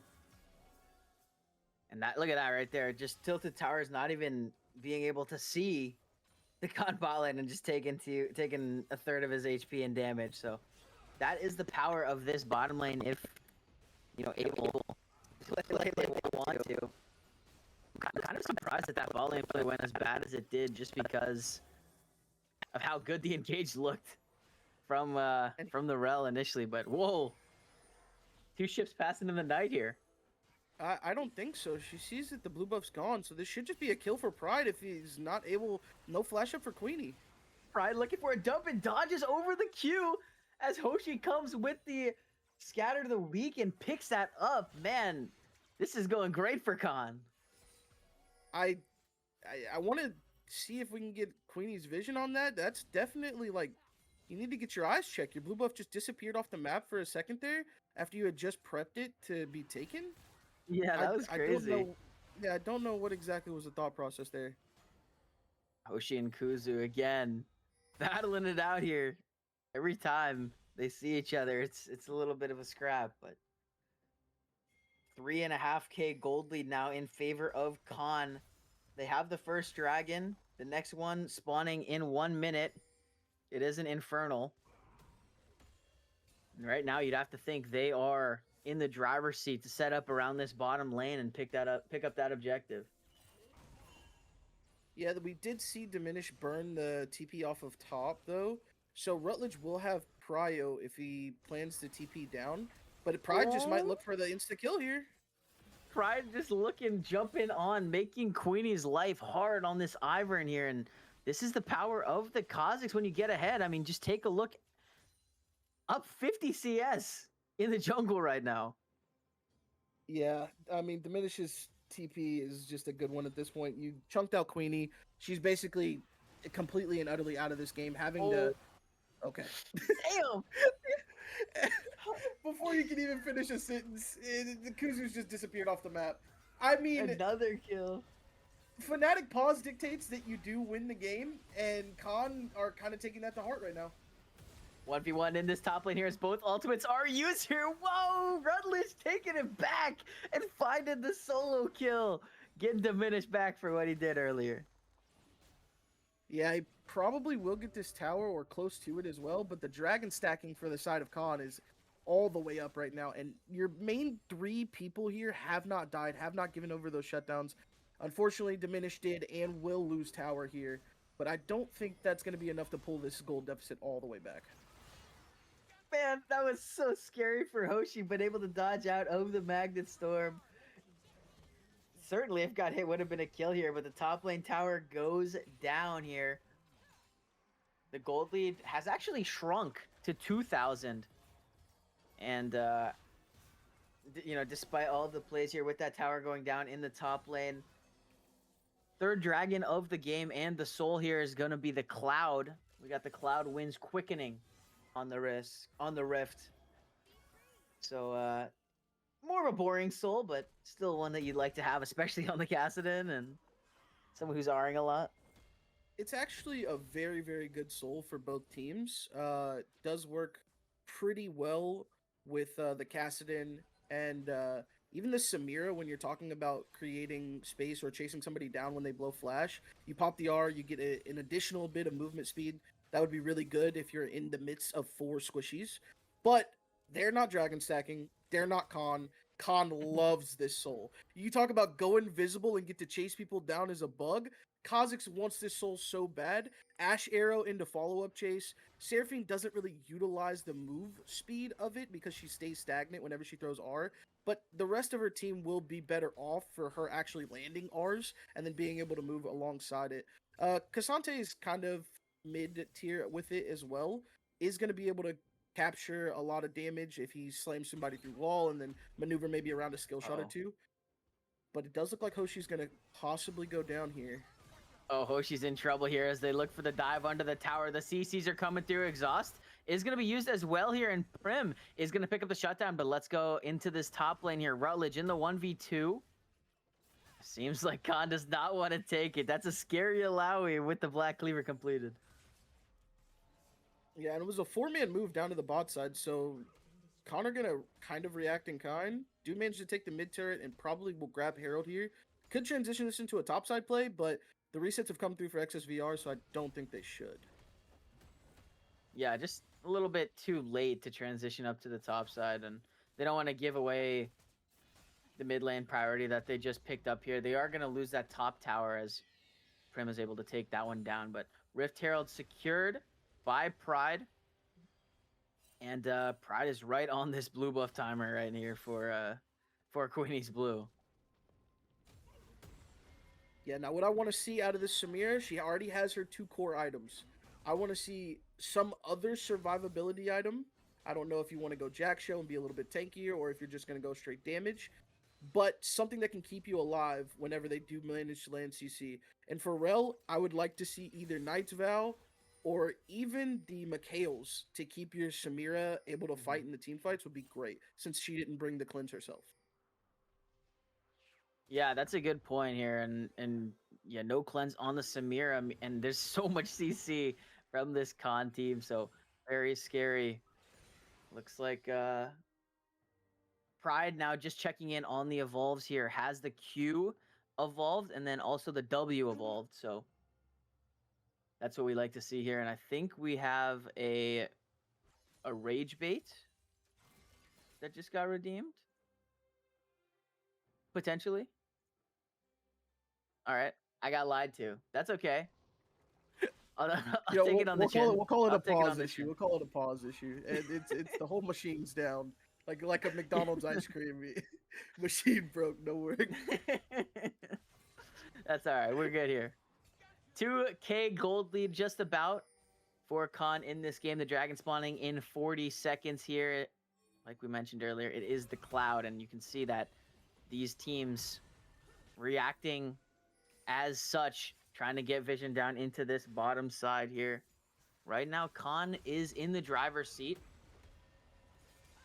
But there is still time. They do have a lot of CC, so we got to look for picks here. In terms of summoner spells, everyone has flash. So we should see a flashy fight coming before this dragon. Yeah, we also see TPs on both top laners and mid laners. If there ever is an actual engage, this could be a play. Diminish is going to lock Rutledge up under tower. Here we go, going all out. It's time for Cassante to go here. Leap of Faith is going to get some damage onto the clone and ends up taking it down. But here we go into this mid lane. Enchanted Crystal Arrow is going to hit on it to Tilted Towers, and he will go down. Hoshi's going to take the kill. Is now Prim diving in, but just going to get taken down by Pride. Queenie has to flash out to safety, but the Scout of the Week connects. A double kill for Pride. 3-for-0 in favor of Khan. And they're going to be pushing mid lane and picking up this third dragon for themselves. As Kuzu trying to make something happen in this mid lane. Going to get stunned, taking a lot of damage. But we'll just be able to rift walk out of there. And this mid lane tower, with this Herald being spawned, is not long for this world here. Because I think they might maybe go for a charge on the inhibitor tower. No, going It bot. looks like they're taking it bot, yeah. And honestly, without anything, known behind the scenes, this kind of just looks like tilt from XSVR. It looks like Yeah. they are hard tilted off the pause, hard tilted that they didn't actually get to maneuver people where they wanted to and take advantage of what they thought was a bit of a draft gap there. And now they're just falling behind. I mean, the 2K gold lead earlier is now up to almost 4K. They're down 3 dragons. I believe they got the grubs, so at least they, have managed to get something on the map. But it's looking bad if Rutledge is not in these fights with the whole team, and Alawi doesn't necessarily want to do that. Yeah, Rutledge definitely kind of wants to be on his own in the side lane here. Has a nice little lead built up for himself. Up about 2.1 thousand gold over Diminish right now on that Alawi. So feeling pretty good, wanting to stay in that side lane, but it's, like you mentioned, it's gonna seems hard for the rest of the team to survive if Rutledge isn't there. Yeah, survive, play the game at all. I mean, we saw Prim try to get his stacks up and do damage, but Kuzu. Pride is looking for this deal. It's so much damage. Kuzu's gonna have to flash back under the tower. And look at this, the whole team is in this top lane for Khan, rotating up here, and they're gonna give a little bit of mid pressure away, but looks like they're gonna try and rotate down here as Cassante goes all out. Diminish looking for another kill. Knows that the Leap of Faith is available for Alawi and not gonna go any further here as we got another fight mid. Encore's gonna hit onto 2 his Pride over the wall, trying to deal the damage. Prim is taking really low and will go down. This Tilted Tower's trying to run for the hills, but there are no hills to run to here. Queenie, the next member on the table for Khan, and they are eaten in this game too. Yeah, it's. I mean, you want to say that there's still some way that they can throw the game, and we did see it happen in game 1, but you just have so much CC, so much ability to kite out. You have the ability to keep everyone alive with the Seraphine, as they might get jumped on by Rutledge there. Yeah, gonna back off, rightfully so. I mean, you baited out the TP, so it's at least enough. But yeah, it's really hard for XSVR to play the game, let alone scale into the game when Kuzu's being threatened in every single side lane. I believe he's down on farm and on XP to the Syndra, and Hoshi's getting to the spot where now if you don't have some sort of defensive, which Kuzu's build is rather defensive, you could just be popped in a full rotation by Syndra. Yeah, definitely. And just checking in on the Syndra splinters here, 113. So gonna be completing that very shortly here to be fully unleashed, transcended, whatever they call it for her. But this Syndra is a problem now. Has 3 items completed. Like you mentioned, the one-shot potential is there, and Pride is going to walk into 3 in this jungle here and just going to die. Shutdown goes over to Prim. That's a big one. 900 gold. Another caster curse? Question mark. Yep. Yeah, maybe not enough. Rutledge is going to get jumped on here. Rutledge in the 1v3, gonna use that Leap of Faith, flashing out to safety as Killen is taking a lot of damage, taking pretty low, but I think it should be enough here. If that W came down, Killen was dead. Rutledge died right mid-air. It takes 3 to actually kill Alawi in the side lane. If Cassante isn't able to stay up to snuff, that could be an actual win con for XSVR. Yeah. We saw JP the Boss already backdoor earlier tonight. It could be another way that they look at getting into the game, replicating some of the toe magic, like the Yorick on the Alawi here. Yeah, right now we got about a 4.3k gold lead. It's been stable for the past couple minutes here. Khan sitting in the driver's seat. The dragon spawning in 30 seconds is gonna mean that there's a fight coming. No doubt there's a fight coming here, as this is a potential Cloud Soul for the team on the red side. Khan, Baron is available as well, so we'll see what the call is here from XVR if they want to try and contest this dragon or if they want to just trade for the Baron. Right now, they're still hovering I around think this you mid have lane. We'll to. see. I think you have to contest this dragon. It's too much to give over the Cloud Soul this early. Even if you have to sacrifice 2, dying for this dragon, being able to give you 5 more minutes into the game would be really good. Here we go. Tilted Tower's going in. Magastorm is pretty big and hit 3 as Diminish now into the backside takes down 1. Killin goes unstoppable here as the rest of the team. What do they have left? Kuzu on the backside kind of trying to deal with Pride here as Diminish going forward in, but wait a minute, Prim is back. The ultimate gets canceled. That's huge from Hoshi, I believe, who canceled the Samira R with the stun.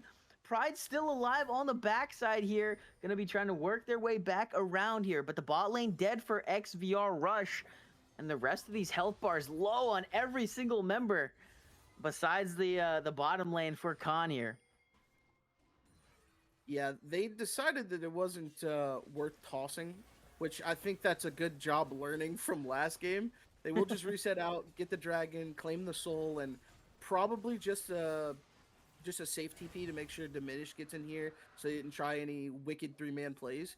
But good job by Khan. Reset out, get your kill, get your dragon, and you have soul at 26 minutes. One of the best souls in the game for multiple members of your team, and they're looking to win this one. Khan feeling real good here as the goal lead extends to a little under 6K. Baron is the next objective on the table. You'd have to think that with Killin and Hoshi and even Pride, these 3 really strong members of Khan, they're going to look to play aggressive on to that objective here. Feeling pretty good if you're Khan, and we talked about this earlier, but maybe a little bit of tilt coming out from XVR. XSV. There we go. XSV, yeah.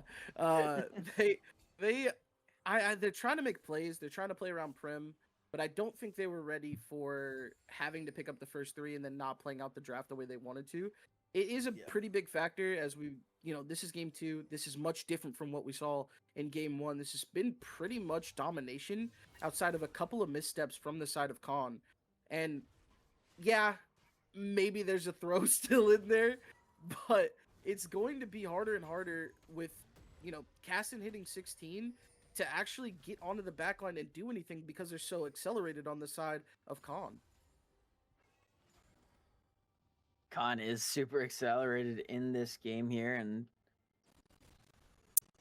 as of now, it seems like everyone's just kind of taking a lane and is just farming. Trying to farm up, get some gold, and buy some more items here. No one has even made a line towards this Baron. You got a little bit of vision in that topside river from Rush, but Khan not interested at all, really. I mean, playing towards this bottom side. Yeah, they're trying to get behind Rutledge here, or so it seemed, as they move everyone into mid now, taking control. I don't know if they're prioing this Elder, or if they just want to make a play on Baron while they have some tempo and they know Rutledge was bought. But Rutledge still has the TP available, so they have to be a little careful about who and where they decide to jump someone. And this top lane, tier 1, is the last remaining outer tower, so wouldn't be surprised if they opted to, play up towards that top side, especially with the Baron up. Looks like that's what Khan was thinking about doing, and then kind of backed up. So, not so sure what they're planning right now, but they do have Hoshi in that bottom lane pushing it out, and there we go. We got the rage bait. It got redeemed. That's crazy. Yeah, my parents are great. Dude, that's so unfortunate for you. If anyone doesn't know, Gold's in a very nice relationship with Rye's parents. Was found out tonight. Rye had no idea. So, condolences to Rye and his parents. I was wondering where they've been. Yeah, they've been treated well, apparently. I did some in-depth research. Yeah. Apparently, they also visit Flay's basement every other time, so really, really nice arrangement they got going there. I do want to talk about one of the 7 wonders of the world. Plays I do want to basement. talk about the item disparity here. We have 4 items on the Kazakhs, but we have 3.25 on the Ivern because their items are so cheap. So a lot of damage is going to be coming out, but there is still a mild amount of survivability for the side of XSVR.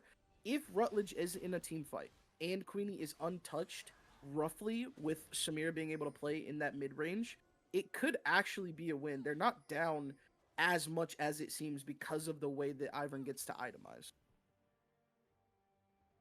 Yeah, that is true. And the fact that the support items are so cheap, Queenie is still, staying on pace item wise. That is definitely a good point here as they make their play onto Rutledge. Enchanted Crystal Arrow connects. It's time for the leap of faith and going all out. But whoa, that's a lot of damage onto Diminish, but it's not enough. Even through the Ignite, Khan is able to take down Rutledge. Yeah, and now it's about what can XSV get back on the map. They got a couple of turret plates, it looks like, but there's a TP. My gosh! Hoshi is in the mix here, fighting position. Encore is gonna get one. As look at Kuzu over the back, over the wall, trying to deal the damage here. Tilted Tower's taking pretty low and will go down. That's 3 dead for the side of XSV as, whoa, shutdown comes through. Kuzu diving in, but it's not enough. Only gonna take down one as the ace comes in, 5 for 1 in favor of Khan. And they're turning their sights straight onto this Baron, beelining it up. I think it was a valiant effort from the side of XSV, but the wallets are just too big. The spheres that Hoshi is holstering right now are also too big. Just TP's in and immediately flashes out to reposition for the Scout of the Week. And then followed up by the Seraphine art. It was actually pretty good positioning by him and Kuzu, or excuse me, not Kuzu, Prim, to try to turn the fight for an XSV win. But Prim just doesn't do enough damage, doesn't have enough survivability to actually kill more than just the Seraphine off. And it unfortunately is going to be an XSVR loss if they continue this way. Yeah, and, it does seem like Khan is kind of playing as a team that's, with a chip on their shoulder right now. They've kind of just controlled this entire game. And I'm sure they're feeling really nice here as everyone down into this bottom lane once again here. Dragon, the Elder Dragon, has spawned, and Khan looking to just force their way into the mid, but uh-oh, they found Shadowkeeper who gets caught. Big fight going in here as the Leap of Faith is coming down. Everyone's gonna go golden as Hoshi has to try and survive, but this is looking interesting. 2 for 2 so far as 2 more kills come in. Killing is just cutting them down. Double kill comes through for the Ashe as Queenie, the last member standing, but not long for this world. A double kill for Pride, and Hoshi, celebratory death to the tower, but that's a 5 for 3 in favor of Khan, and they're pushing down mid looking for the Nexus. That death is actually so instrumental if they're not able to end the game right here. That shutdown went over to Rutledge, and they did have a tough time fighting that fight, but it does look like they're just going to be able to end it here for Khan. Yep, the Nexus towers have fallen. The Nexus is under siege. And here we go. Game 3 for the Gauntlet to decide who's going to the lower bracket. First game was just, we don't want to actually see anyone win the game. And then this game was just like Khan constantly doing everything in their power to win. Maybe a slight toss here from Pride when he gets picked in the bot side jungle. But overall, just a wonderful choice of draft picks, I'll say, for 4-5 after the remake. And then a good job by them actually putting the draft plan into effect. You did get the Ashe Seraphine ahead. You did get an accelerated Kha'Zix. Cassante held his own, did get the solo kill early, and then got solo killed himself. But when they eventually moved the Ashe arrow to the top side and were able to transition on to Rutledge, who was the major power point for most of the game for XSVR, they took him down and they were able to continue that straightforward into Soul and then Baron and then the game. Khan forcing us to a game 3. There we go. Cameras are back. We're good. We're good. We're back here. But right as we come back, we're going to throw it to a small break so we can get ready for game number 3, the decider between XSV Rush and Khan. Don't go anywhere. You don't want to miss it.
And we are back here getting ready for the pick and the ban for the ultimate deciding game number 3 in this Gauntlet qualifier here.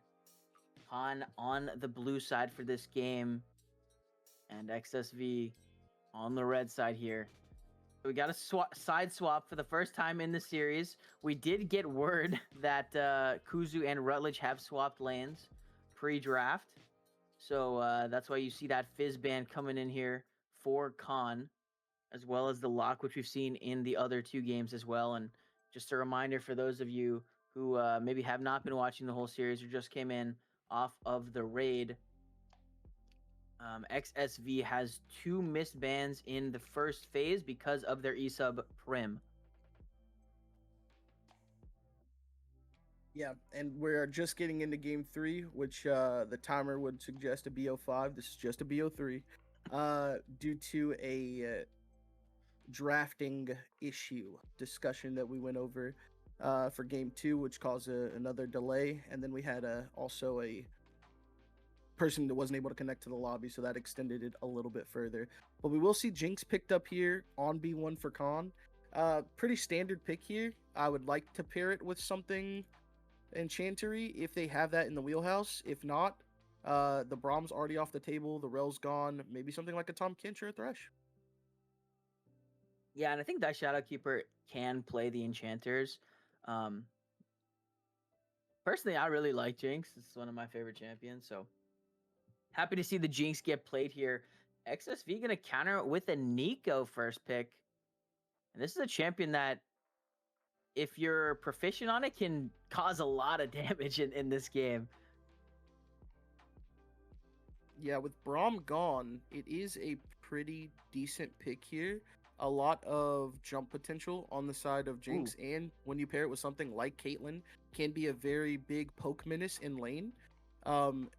I think they were reading that they would want to play an enchanter here for support, because Nico Caitlyn just eats enchanters alive if they're not able to shield and heal more than the damage that's being output.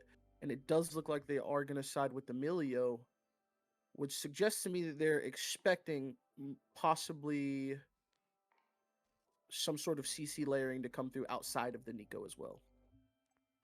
Milio locked in here. So the bottom, well, what we assume the bottom lanes are for each of these teams picked early again here. And what we saw in the draft for game number 2 is that the junglers came next.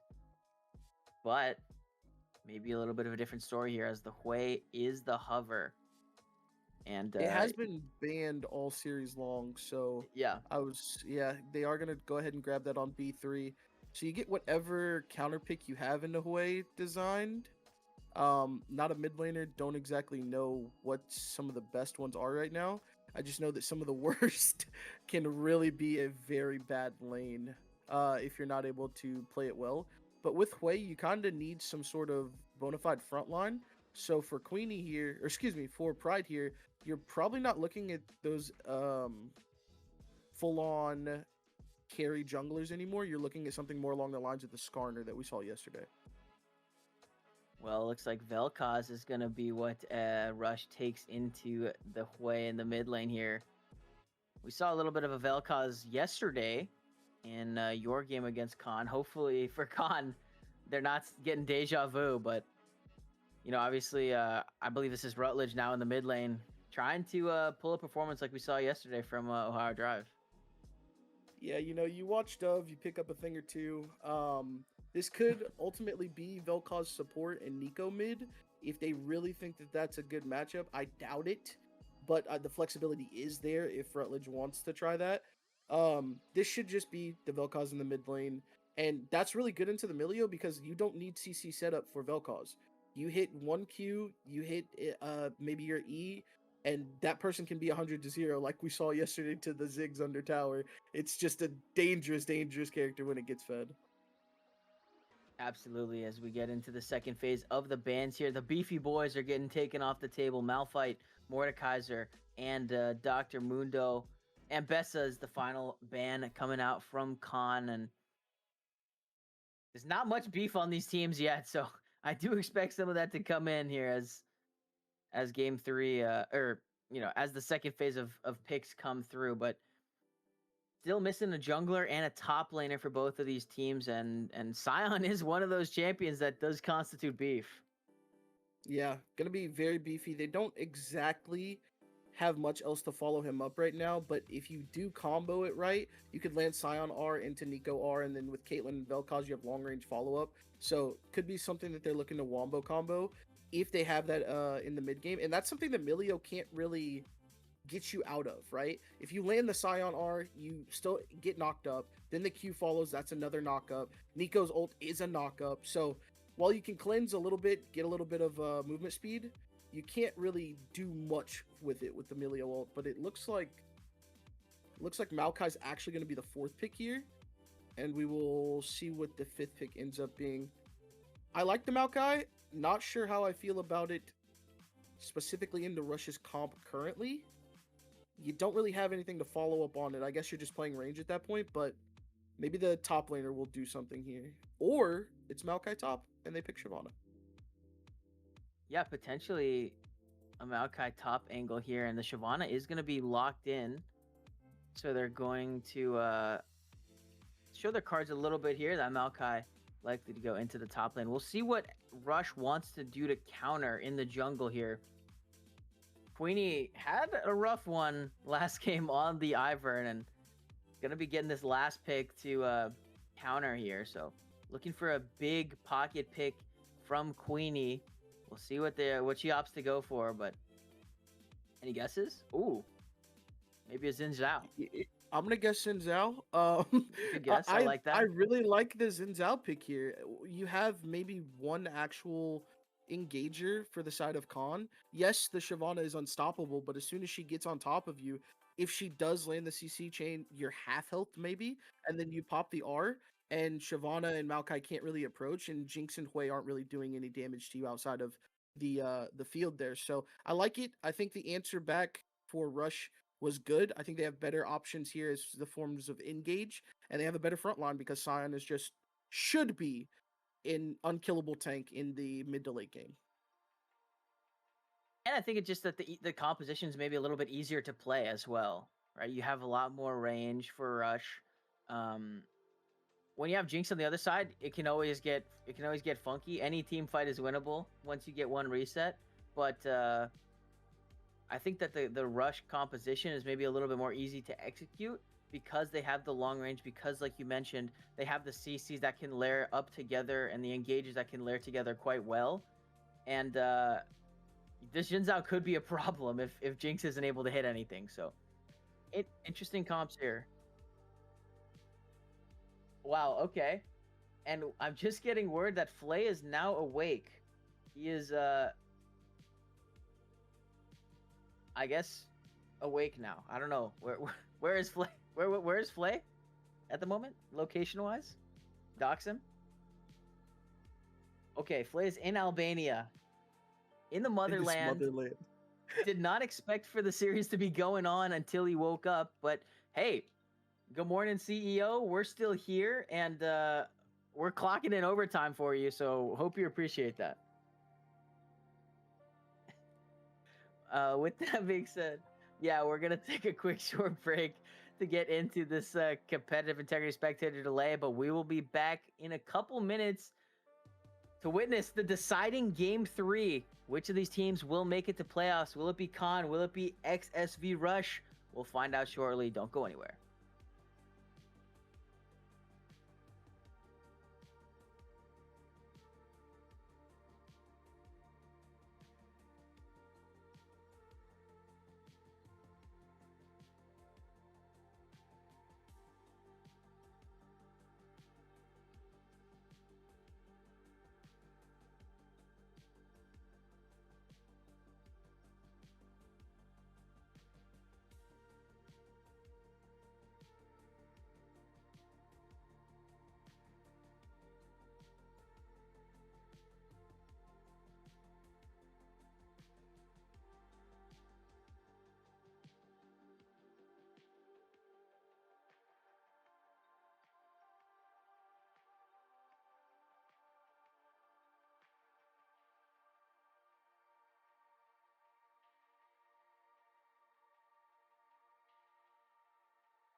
And we are on to the Rift for game number 3 between Khan and XSV. Our side swap for this game. Khan is now on the blue side.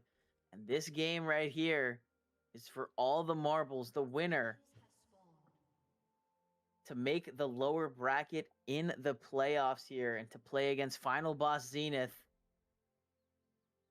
And both of these teams looking for it here. Yeah, I gotta say the performances that I've seen tonight, especially if this one's as weird and tossed back and forth as it was as game one, FBZ is probably gonna sweep either one of these teams in the BO5 format. Probably 3-1, just knowing the volatility of both teams, but goodness, they have not made it look pretty tonight. Khan did play relatively well last game though, so we'll have to see if they're able to keep up that magic.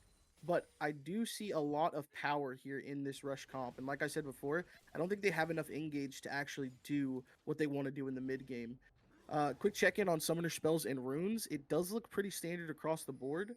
There was an opt-in for Ghost instead of TP on the mid lane on Vel'Koz, so they will be out macroed if they are not able to have people rotating properly. That is a good point here. As I believe in all of the other games we've seen teleports on both of the mid laners. So good eye catching that one out there. Early level 2 is going to be ticking for the rush bottom lane. This is a bottom lane that's going to be pretty annoying to play against here, especially with this Nico and the Caitlyn. The big range coming through here as Rutledge takes a pretty big trade. Talked about how final boss Zenith is gonna perform against either of these. Or taking and killing, just dying under turret to all this poke damage. Yeah, it's so hard to play these lanes early just because so much you have to pay attention to. You know, a lot of abilities flying, a lot of damage being dealt from far away. So killing's not gonna be having fun for a little bit of time, but you can actually see that with the CS lead now in this bottom lane here. Prim has about double the CS of killing at the moment. Gonna be able to catch this wave, but and make some of that up, but still a pretty commanding lead this early into the game for the rush bottom lane. Yeah, and Maokai is just one of those characters top lane that is super annoying. Oppressive with his abilities, gets the health back on auto attacks, and it's kind of just free to play like Gragas, but it looks like Queenie's getting invaded. Queenie versus Pride in the jungle here. Queenie did not win out on that trade. I think also the camp got stolen by Pride. As you can see, the one camp discrepancy on the tab there. And Pride has been pretty aggressive in this game, and then also we saw in game number 2. So, feeling strong, knowing that this is a determining game here as Rutledge going to be taking a lot of damage, has to flash away from that Hui W and will survive with his life, but just barely, as Hoshi looking for a solo kill to start things off. Well-timed flash there does actually disrupt the combo and saves his life. I know that this lane would be infinitely harder if he does give up that first blood and Hoshi gets that back off with having the TP advantage and no TP on the side of Rutledge. Yeah, that could have been pretty disastrous, but no harm, no foul here. Rutledge stays alive, able to escape without any issues. The first dragon of the game, the Chemtech. I believe maybe we saw that in game 1, but it's been so long that I don't even remember. I feel like that's a new dragon. Yeah, this is a whole different series from game 1, honestly. Again, I'm just happy it's not a BO5. It would be ridiculous. And Diminish is getting good trades here. Looking for the all-in on the Kuzu. Ooh, Nature's Grasp going to find the Unstoppable Onslaught. Is not going to get Kuzu anywhere as Pride is in the area, but no mana on Diminish. Going to flash forward and will be able to pick up the kill. First blood going over to Khan, top laner. Not exactly who you want the first blood gold onto. It does get him back into the game. He was down 14 farm, which is considerable. So they should be roughly even. As we can see here, XSV still has a gold lead, and majority of that now is on the ADCs. As we see, almost a 20 CS difference. 20 now as it ticks over in Prim grabs another minion here. And this has just been domination from what you want to see out of this lane in Caitlyn Nico. Yeah, it's exactly what you want to see when you draft it. You know, you got a nice little CS lead, you got a gold lead as well. As Pride now might be in trouble, gonna have to burn the Shyvana ultimate to get out of there. And when you have the Shyvana ultimate, it lets you go unstoppable. I guess not many places where you're truly in trouble unless the whole team is there. Yeah, even then, like we said before, there's not a whole lot of CC that can stop the Shyvana R specifically for the side of XSV. It's when you are aggressively, when you land. Do you land into a Pop Blossom Xin Zhao combo? Do you land into more damage that you can deal? Oh, Oh, oh, no Hoshi cost. getting taken down here. Rutledge with the life form disintegration ray dealing some damage as Hoshi has to burn the flash to get out, but mid laners scrapping and trading ultimates. But after all, no casualties on the play. Still only 1 kill in this game. I think that actually ends up favoring the side of XSV. You want the scaling on the Scion, you want the scaling on the Caitlyn. If this game does end up going 4 items, three or 4 items, excuse me, I think they'll be in a better spot just because of compositional differences that we see. But Caitlyn is such a monster and has such a lead right now.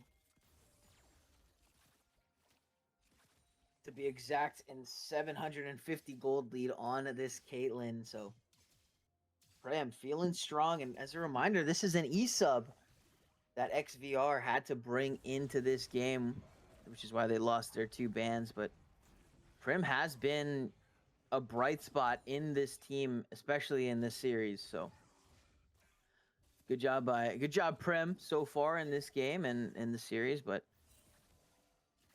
while that was happening, XVR was able to take down the dragon. I didn't even notice that the dragon went down, to be honest with you. But second dragon of the game is the mountain that we can see there. And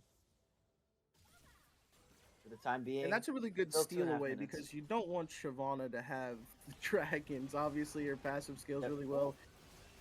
Oh, Queenie getting aggressed on here, going in with the Crescent Guard, but the Life Form Disintegration Ray over the top, trying to find Hoshi. Not enough damage yet, as now Pride is the target. Flashing over the wall, Rutledge wanting to make something happen, but taking so much damage, it just goes down. A double kill for Pride, a disaster for Rush. Oh no, that is very bad. You feed the jungler. That is one of the biggest reasons that you could possibly lose the game.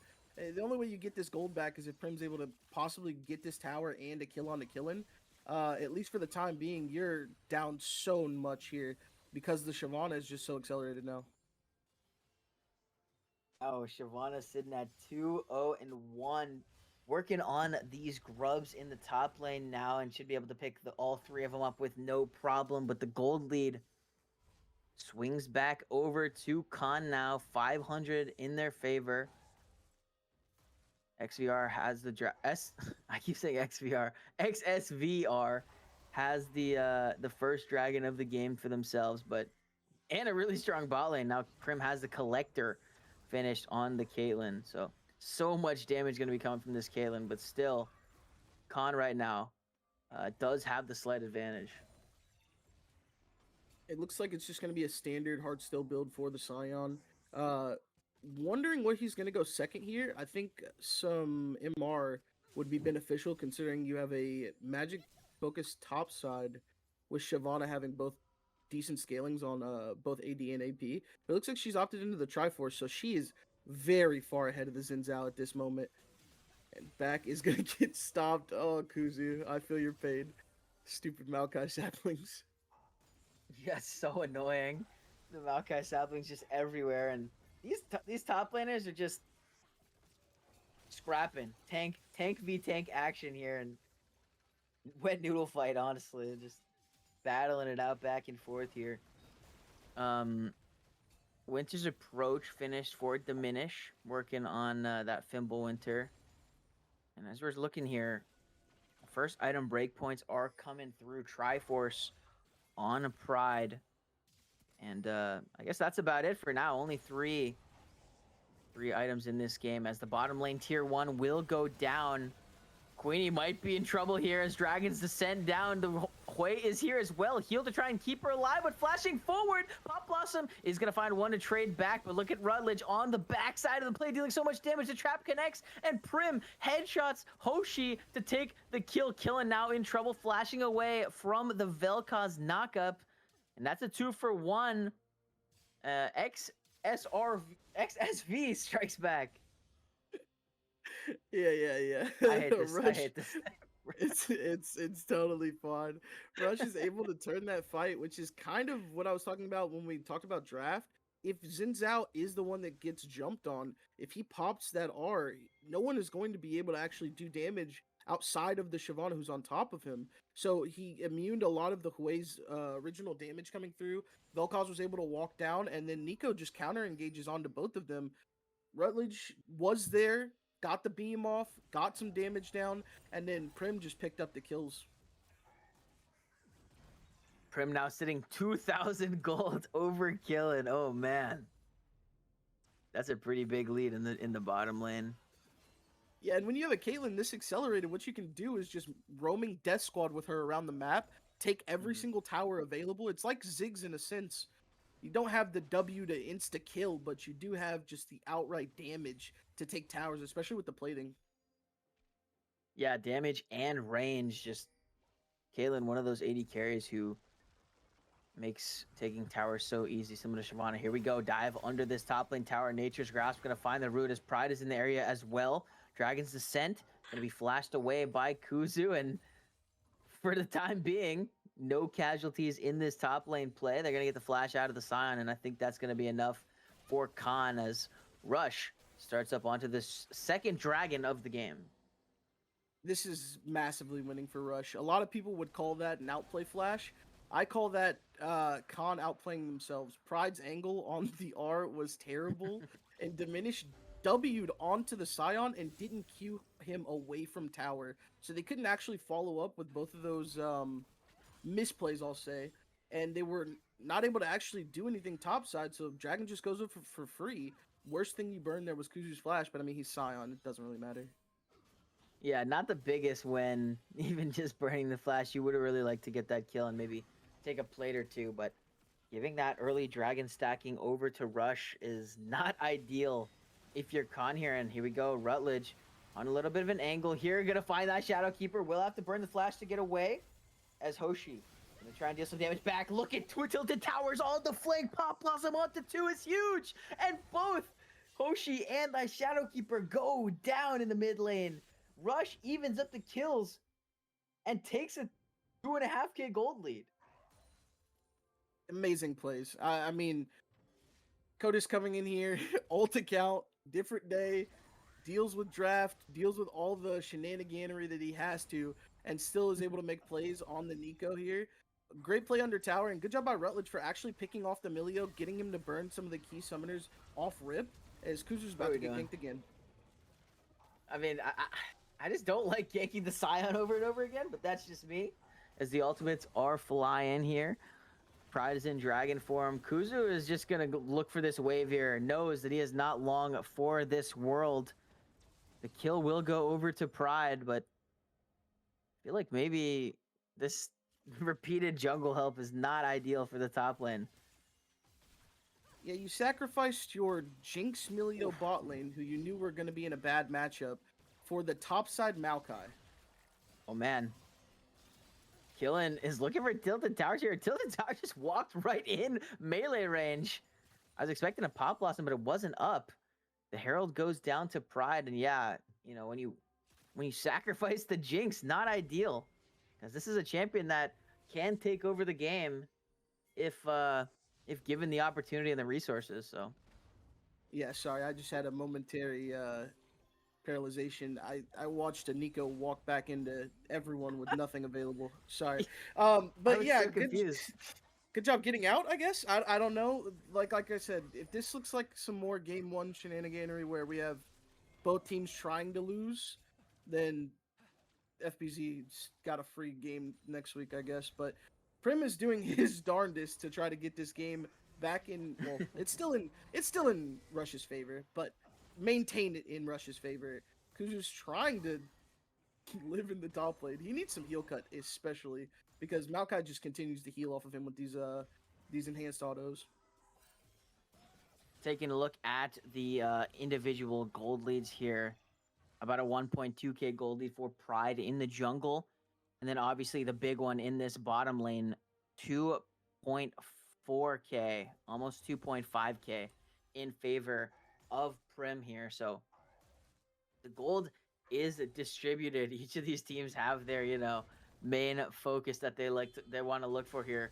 Overall, about a 2,000 gold lead in favor of Rush right now, and they're sitting on 2 towers.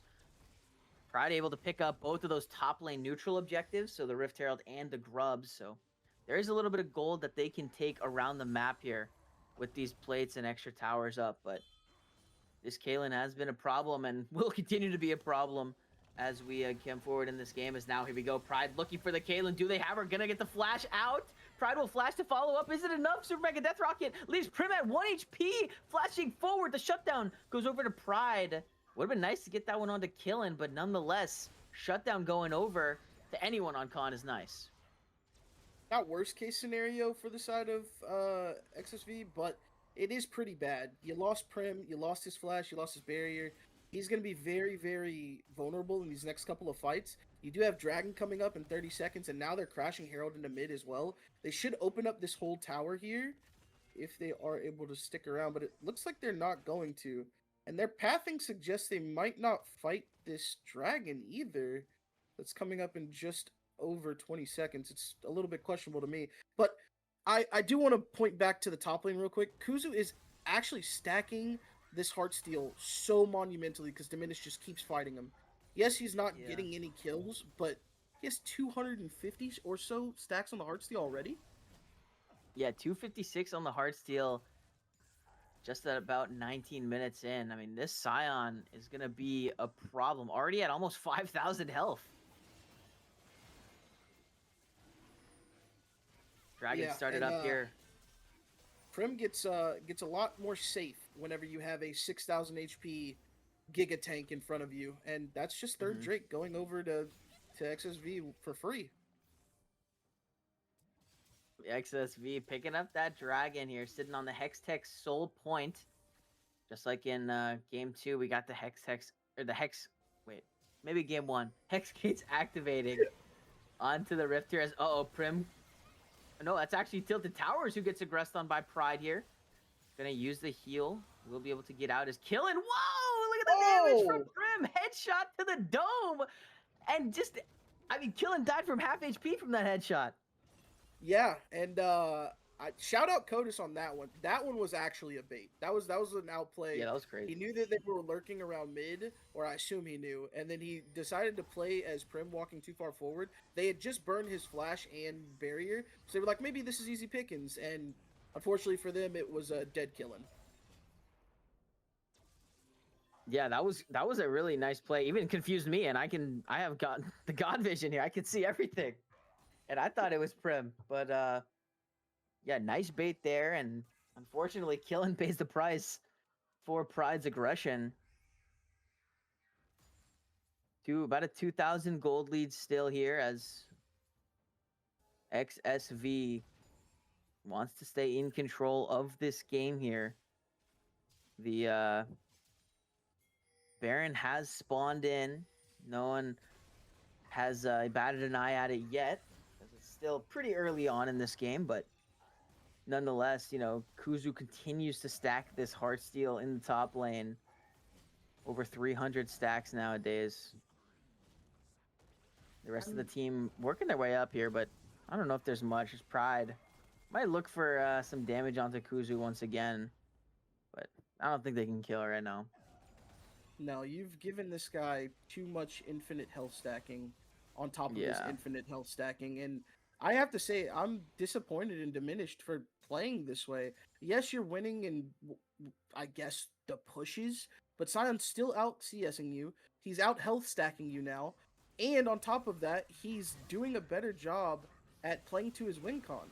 If you're not there for the team fight, oh my gosh, this happens. Holy moly! Look at the flank from Tilted Towers from Codus again, finding the angle under the tower, and both of the Khan bot laners die once again.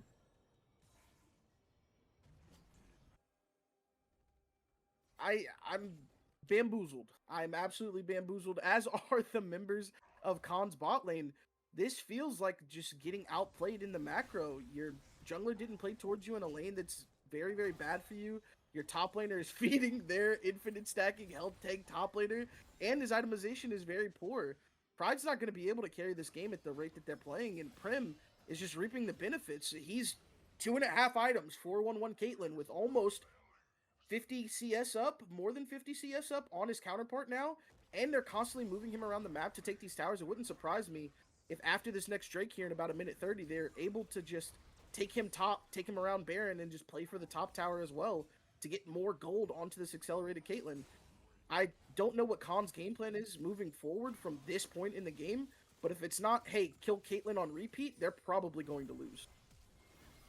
Oh, here we go. Tilted Towers getting the flash out of Killen. Gonna get rooted up here. They might be able to take this back and get the kill. I think they are going to, as Hoshi is gonna find the first one.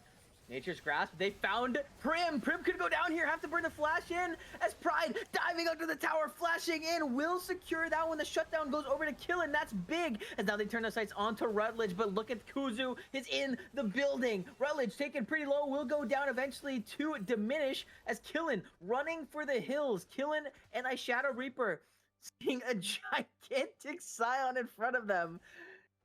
Dealing 0 damage. I think they healed the Scion in that play, but a 3-for-2 overall. Khan is the winner in terms of the kills, but man, that is on a knife's edge. I think it ends up being about even in gold disparity as well. Only 1 kill, I believe, went on to the Jinx, and I don't think it was even the shutdown. It was a shutdown. It was? Okay, so it was the shutdown.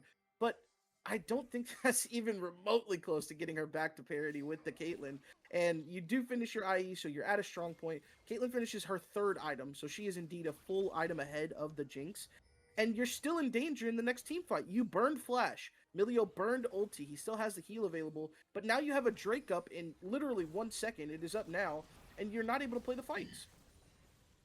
Yeah, here we go here. As the soul has spawned here. Khan cannot give this away, because this will be the Hextech soul for Rush. As watch the Nico looking at a flank here.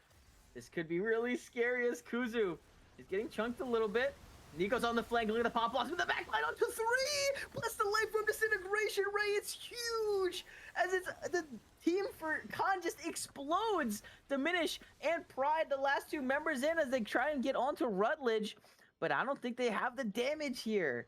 Their bot lane and their mid lane are dead. Rutledge stays alive as well here. And Diminish will fall. This is going to be Hextech's soul going over to Rush, as well as 4 kills. Yeah, put your popcorn up, people. Grab your pillows. Grab your jammies. This one should be over. This should just be a Rush kill and win as Pride falls down there. Gonna give the kill over to Codus instead of letting Kuzu have anything. I do think Prim just pinged out his support. Not gonna let him have even the likelihood of getting away with that KS right there. But yeah, your Caitlyn is super fed. Your team is just accelerated. Your Scion has a gajillion billion health. Go take Baron, go in the game. 6,200 health, 1,250 from the passive alone, and then what do we got? Almost 600 stacks in the Heartsteel. Yeah, this guy's unkillable. Yeah, and maybe if your Jinx wasn't 4K gold behind or some odd number like that, you might be able to play the game. But unfortunately, she is indeed. Still doesn't have the LDR, still doesn't have anything to actually shred through anything the Scion has. And he's only going to get stronger, still stacking the Soul Furnace, still stacking the Heartsteel, and probably is going to pick up some sort of armor item singing as he already has the Chain Vest. They're going to look to take this top tower, does go down, and now they should just look Baron. Pride, they might look at Pride here as wind becomes lightning. They aggress on. Ultimate will be burned as the tower goes down mid. Unstoppable Onslaught, not going to find any marks here. As the traps will stop Kuzu from aggressing further at the moment. But that just opens the map for a Rush to go Baron, and I don't think there's any way that Khan can contest this here. I mean, they're down less than 5k, but it feels like so much more because of the Hextech Soul and because of how tanky this Scion is. Yeah, you saw the Jinxar hit him, and it No, looked don't like it fight healed this. him. I really hope they don't, but it looks like Rutledge they is might. really low. Wind becomes oh no, wind becomes lightning does not misses. Rutledge is really low and is out of the fight. Doesn't have the TP, so I mean this would be the time, I guess, if they want to go. But even then, it's just there's not really a good angle anywhere, it seems.